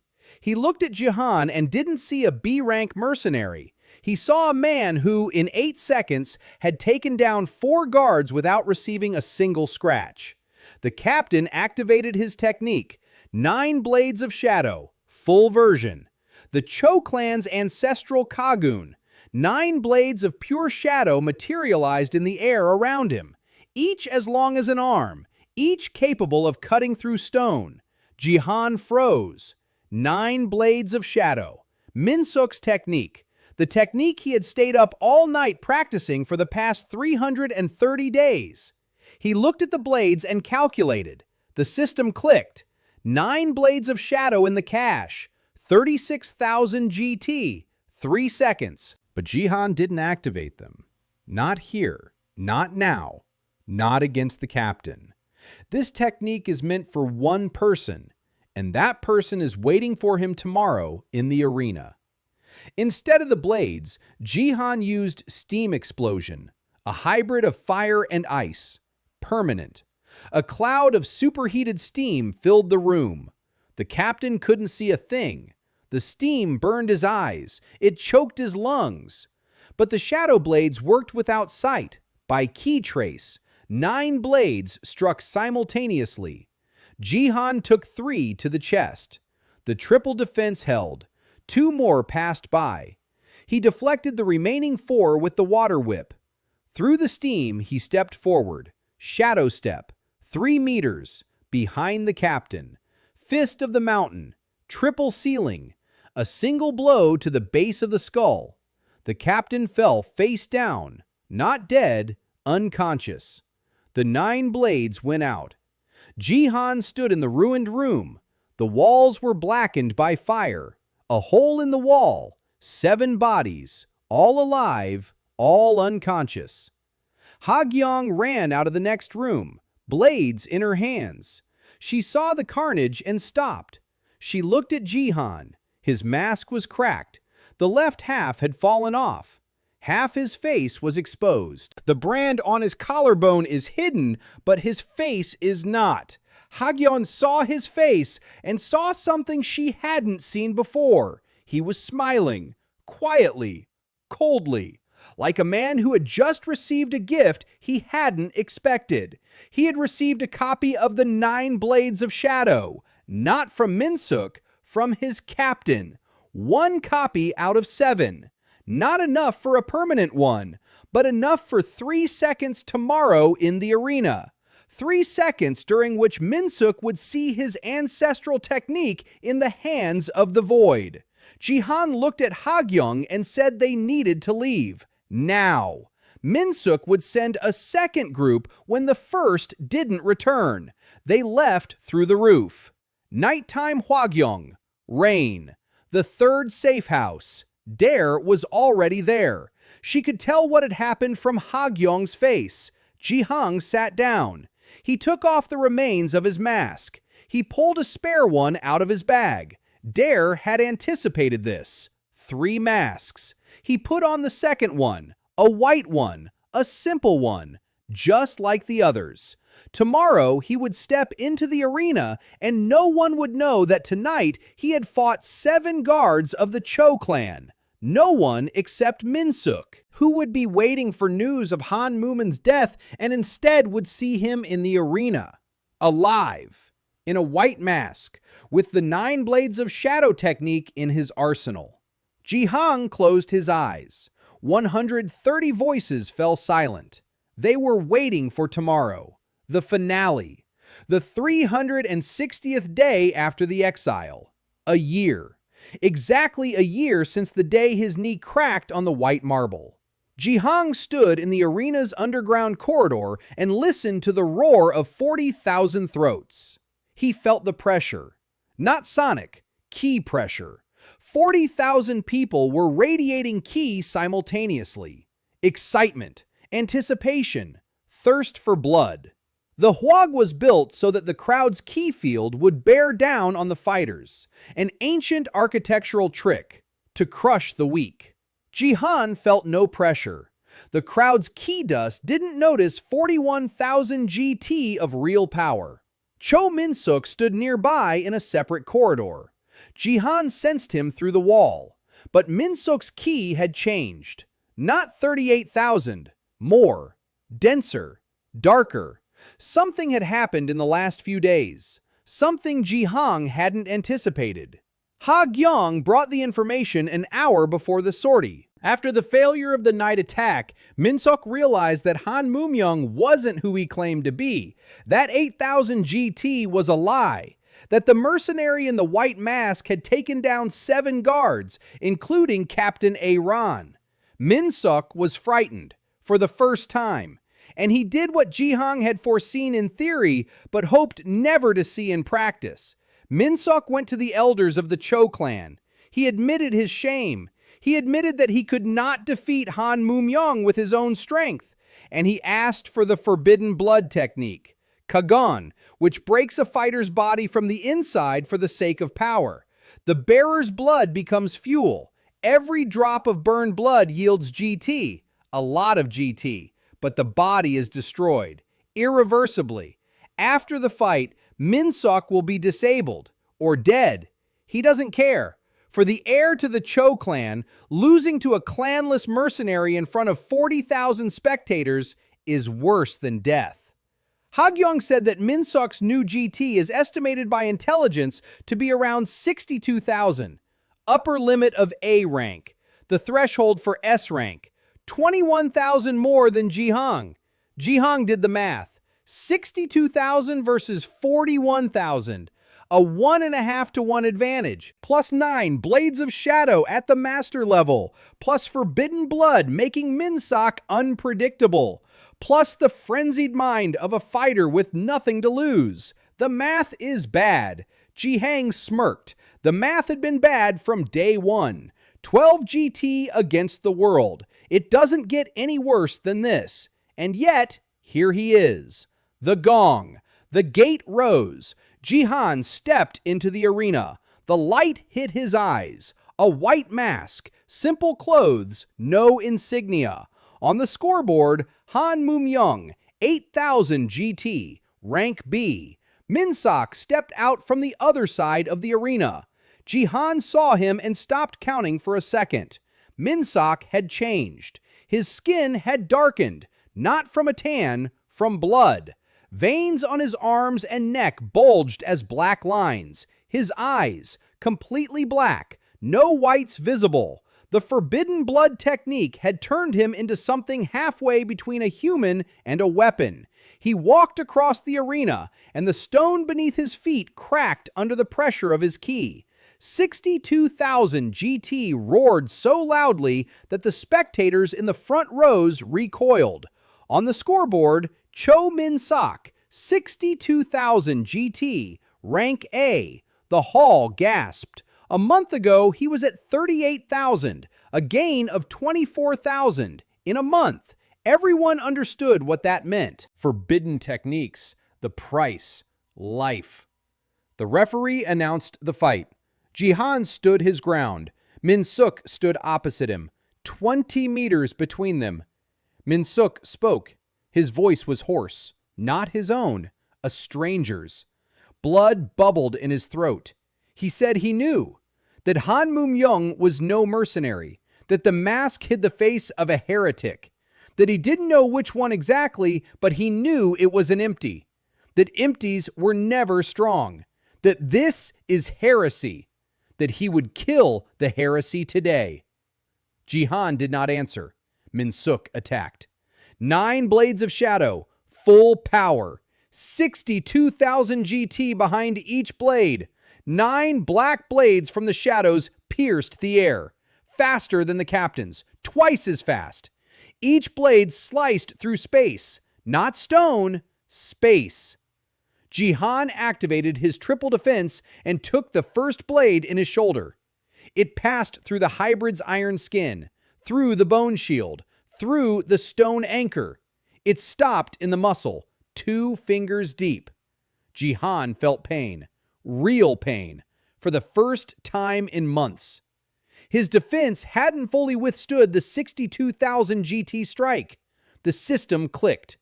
9 Blades of Shadow, the second copy in the cache.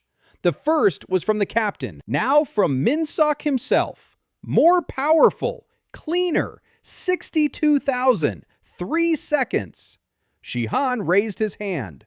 9 Blades of Shadow, the ancestral kagon of the Cho clan, perfectly executed. From the hand of the void, 9 blades of pure shadow materialized around Zhihan, just like Min-suk's, on the level of Min-suk himself, on the level of Elder Hyukyong himself. The arena fell silent. 40,000 people stopped breathing at the same time. Min-sok watched his technique in the hands of a stranger. His black eyes widened, his mouth opened. A sound that was not a word burst from his throat. A rasp, a growl, a roar. In the Cho clan's box, Elder Hyukyong gripped the railing. His fingers turned white. He saw it. The ancestral kagon. His kagon. The 9 blades of shadow that he had created 60 years ago and passed down to his son and grandson. A technique bound to the Cho clan's blood, to the clan's meridians. Impossible in the hands of strangers. Impossible. But there it was. Zhihan struck. 9 blades against 9. Shadow against shadow. 62,000 GT of copies against 62,000 GT of originals. The blades collided. The arena shook. The stone floor slabs exploded upward. Shards rained down on the front rows. The arena's protective barrier activated. Ancient technology woven into the walls. 9 plus 9. 18 shadow blades tore through the air between the two fighters. 3 seconds, Zhihan counted. 2. 1. The copy faded. The blades vanished, but in those 3 seconds, he had done what he planned. He had shown. To everyone, to each of the 40,000, to every clan, to every elder, to every calibrator. The void fulfills the ancestral kagon. The blood bond is a lie. The Chanryo caste system is built on lies. Dare had paid her price. Min-sok roared. Forbidden blood boiled in his veins. He stopped thinking. He stopped counting. He lunged forward. A physical attack. 62,000 GT behind his fist. Zhihan didn't dodge. He switched his cache. All 9 slots. Not a single technique. All of them, simultaneously.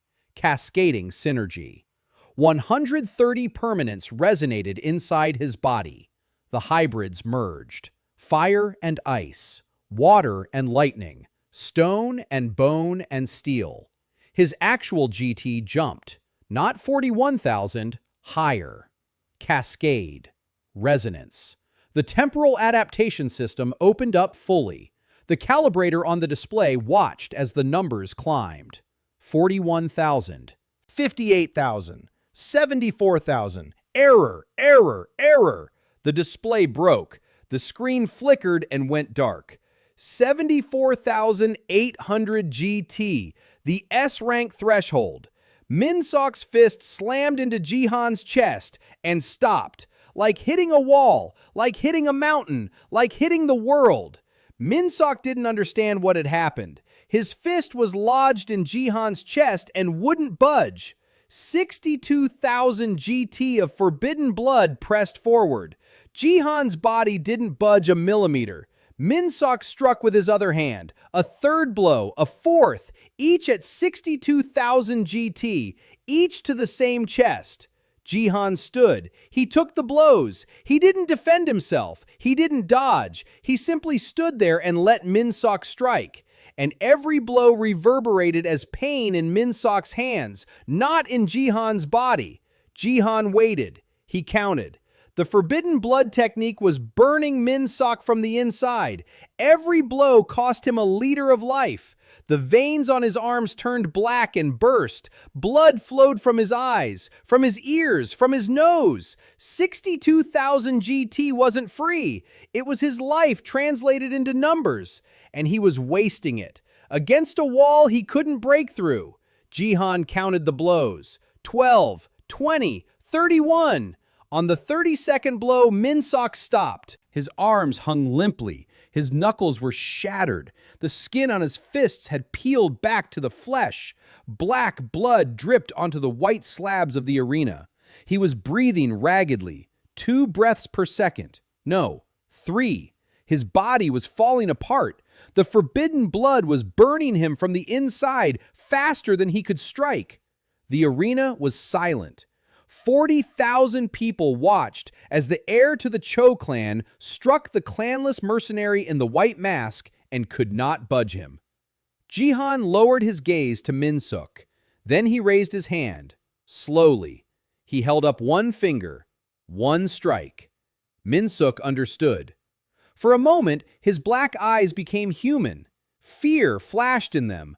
Pure animal fear, that of a cornered beast that realizes there is nowhere to run. Zhihan struck, not with technique, not with a hybrid, not with a copy, just a fist. 74,800 GT in a single motion. The fist drove into Min-suk's stomach. Min-suk doubled over. He was lifted off the ground. He flew across the entire arena, 30 meters. He crashed into the protective barrier. The barrier held.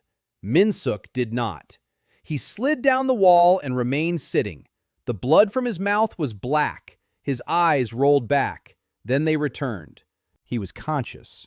Barely, but conscious. Zhihan walked toward him across the entire arena. Slowly. 20 steps. Each step sounded in the silence like a hammer blow. No one was breathing. Not a single one of the 40,000. He approached. He leaned down. He lifted Min-suk by the throat with one hand. Min-suk hung like a rag doll. The forbidden blood had burned out. His HP was dropping. 62,000. 50,000. 43,000. The body was shutting down, taking back the borrowed strength, with interest. Zhihan turned him around, facing the Cho clan's box, toward the side balcony where Gaiyun was sitting. She was dressed in white, just like back then, candied ginger in her right hand. She was bringing it to her mouth when Zhihan turned Min-suk, and she stopped. The ginger froze at her lips. Zhihan looked at her, through a crack in his mask, with one eye.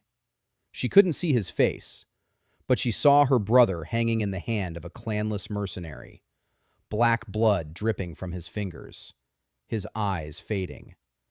Zhihan had broken Min-suk's right knee. A crunch echoed through the arena. Min-suk screamed. The sound was thin, pitiful, not like the crack of Zhihan's knee a year ago. That one had been quieter. Because Zhihan hadn't screamed. Zhihan broke his left knee. A second crack. Min-suk fell silent, lost his voice from the pain. Only a rasp. Both knees. Both his. Zhihan pulled a branding iron from his belt.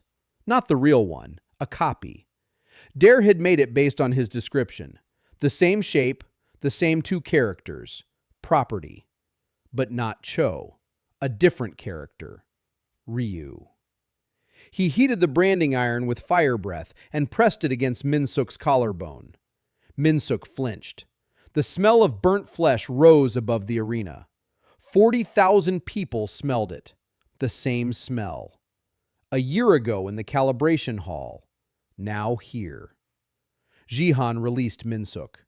He fell onto the slabs.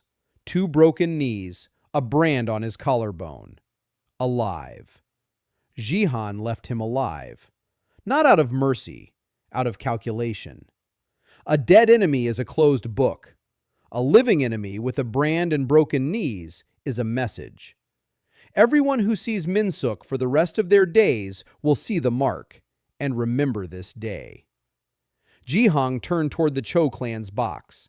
He removed his mask. Not because the rules of the finale required it, because the time had come. The white mask fell onto the slabs. His face was revealed.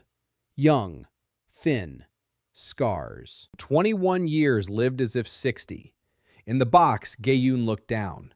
The ginger slipped from her fingers. It fell onto the marble floor of the box. She recognized him. Not immediately, after a second, after 2.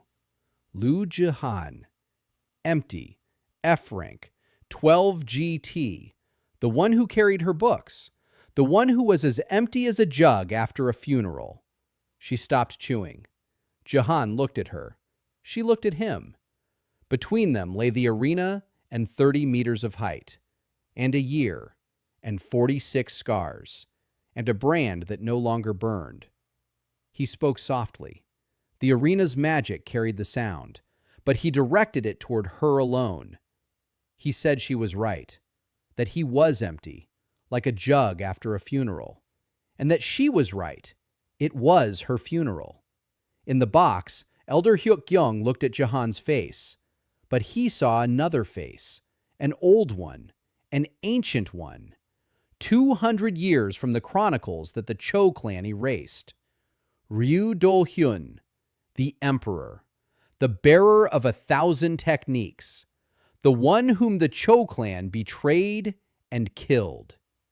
Hyuk-young had seen the portrait once in his life, in the clan's secret archives, a portrait that does not exist, a face that is not in history.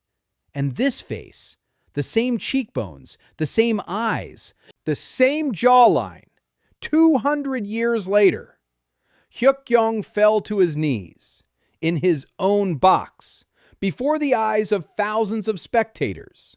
The Cho clan elder, 180,000 GTS rank, on his knees.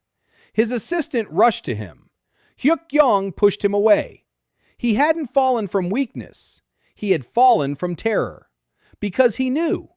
He was the only one alive today who knew what had happened 200 years ago. And he was the only one who understood what that face in this arena meant.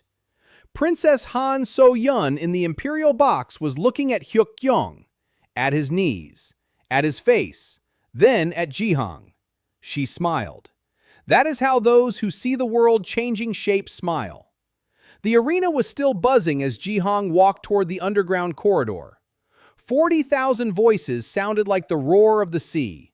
He wasn't listening. He was counting his steps. 20 to the bars. 15. 10. 130 voices in his head fell silent. For the first time in months. Complete silence inside his skull. Not a single whisper. Not a single foreign memory.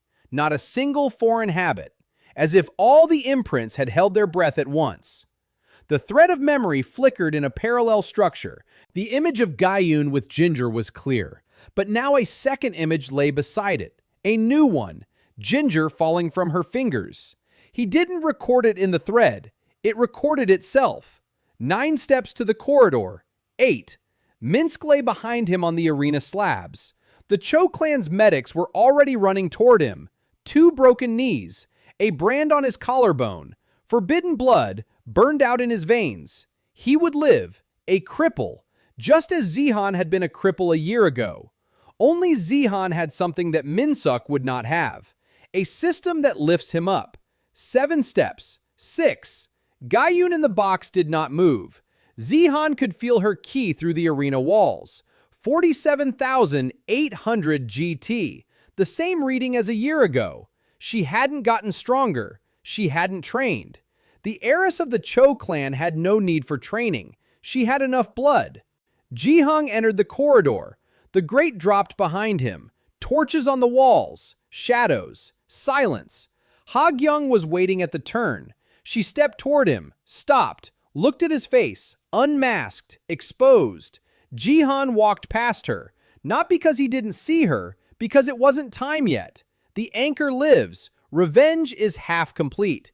Minsuk is broken, but the Cho clan stands. Hyuk-young stands. Gaiyun stands. And as long as they stand, Zhihan has no right to look at anyone but them. Hye-young didn't call out to him. She knew. She turned and walked 50 paces behind him. As always. Dare met him at the exit of the underground corridor. She didn't say a word. She was crying, quietly, soundlessly. Tears streamed down her cheeks, and she didn't wipe them away. Zhihan stopped. He asked what had happened. She said the calibrator on the display had recorded everything. 74,800 GT, flickering, cascading synergy, cloning of the ancestral kagon, everything. The report had already been sent to the 9th floor. Not through Kim Tae-ho, directly. Automatic protocol. When the display breaks down, the data is sent without human intervention. The tower knows. Zhihan nodded. He had expected this. He had demonstrated Cho's technique in the arena in front of 40,000 spectators. He knew the tower would see. That was the price. The price for Gaiyun to stop chewing. He's willing to pay it. Dare said that wasn't all. That So Yan-jae, the 9th floor Calibrator hunter, he's already in Huaguan. He was at the tournament. He saw the final. He saw Zhihan's face. He saw Hyuk-young fall to his knees. And he knows why. Zhihan stopped. He looked at Dare. He asked where he was now. Dare pointed ahead, at the end of the corridor, waiting. Zhihan looked into the darkness of the corridor. Torches lit the first 10 meters. Beyond that, shadow. But a man stood in the shadows. Zhihan could sense his key. And he couldn't gauge it. It was the first key his system couldn't read from a distance.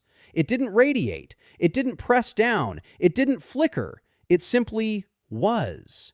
Like a wall. Like the horizon. Like something so vast it couldn't be grasped by the senses. So Yan-jae stepped out of the shadows. Short, thin, around 40.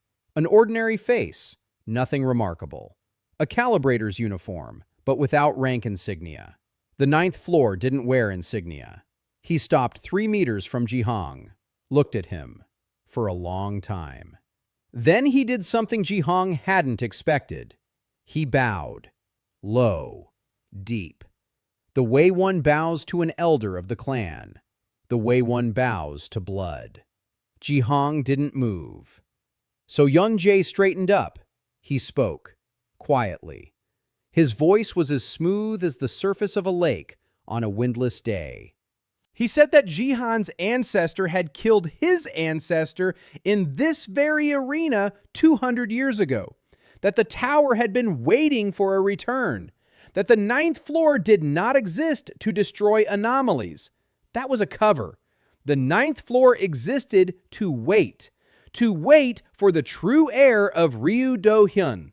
Because the tower wasn't founded by clans.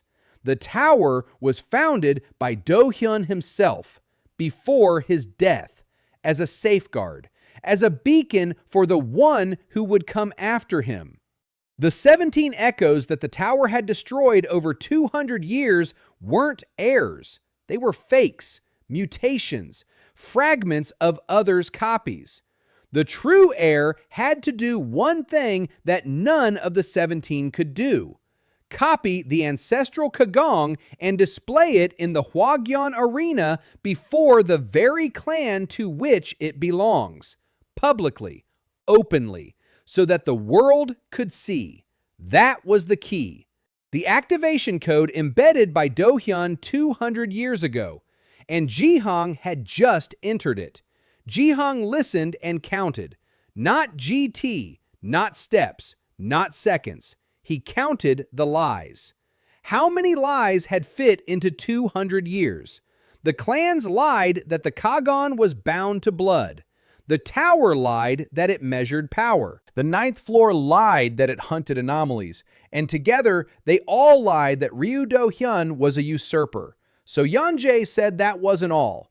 That there was one more thing Zhihan needed to know, right now, before he stepped outside. Zhihan waited. Yan-jae said that Zhihan wasn't the only one who had awakened, that 200 years ago, Zhihan had left behind not one bloodline, two descendants, 2 possible heirs, 2 dormant systems. Temporary adaptation is one. The second is called something else, permanent absorption, not a 3-second copy. Instant and complete appropriation of another's kagon. Forever. From the first touch. No loophole of 7 copies. No 40% limit. 100% power. Immediately. But at the same price. Whispers. Imprints. Madness. And this second heir has already awakened. He is moving toward the capital. He did not wait 360 days. He's been copying since childhood. He's 30 years old. He has more techniques than Zhihan, more permanence,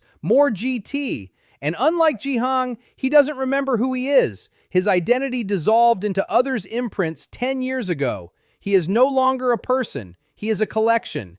1,000 voices in one body. And all these voices want one thing: Huajun's arena and the blood of his last relative.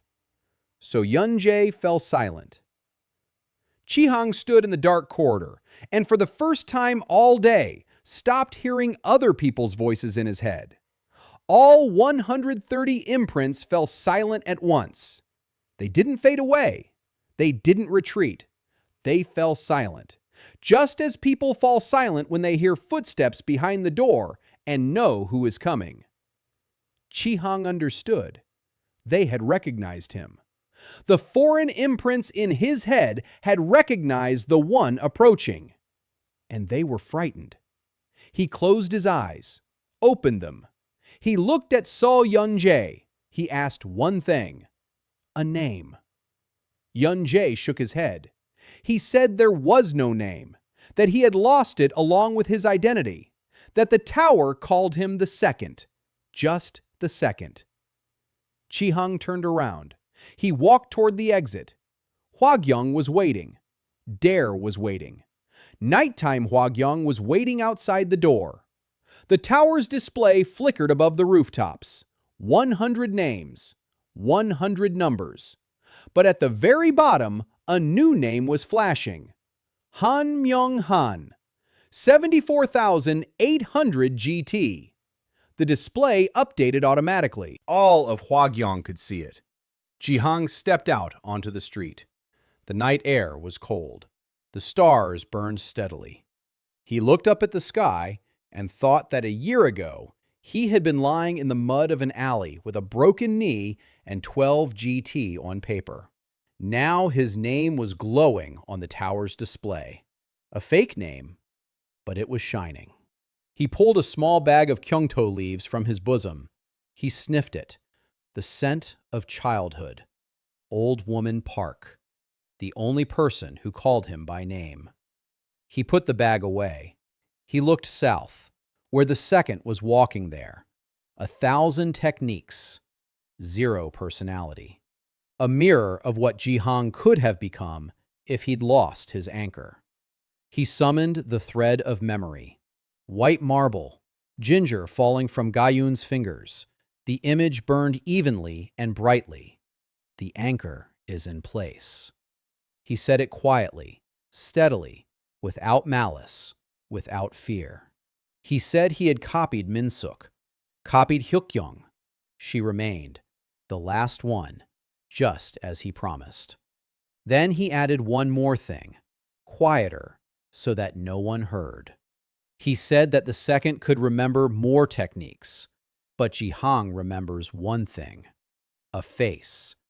And as long as he remembers, he won't lose. 130 voices in his head were silent. They feared the one who was heading toward the capital. Zhihan wasn't afraid. He was counting. Until he met the second, until Elder Hyukyong, until Gayun, until the truth about what Ryu Do-hyun did to this world 200 years ago. Hagyong stood beside him, not 50 paces away, right beside him. Dare stood on the other side. The three of them on the night street of Huagyong. The scoreboard glowed above their heads. Zhihan walked forward without looking back. A year lay behind him. Ahead lay the world he was about to turn upside down. The counter didn't stop.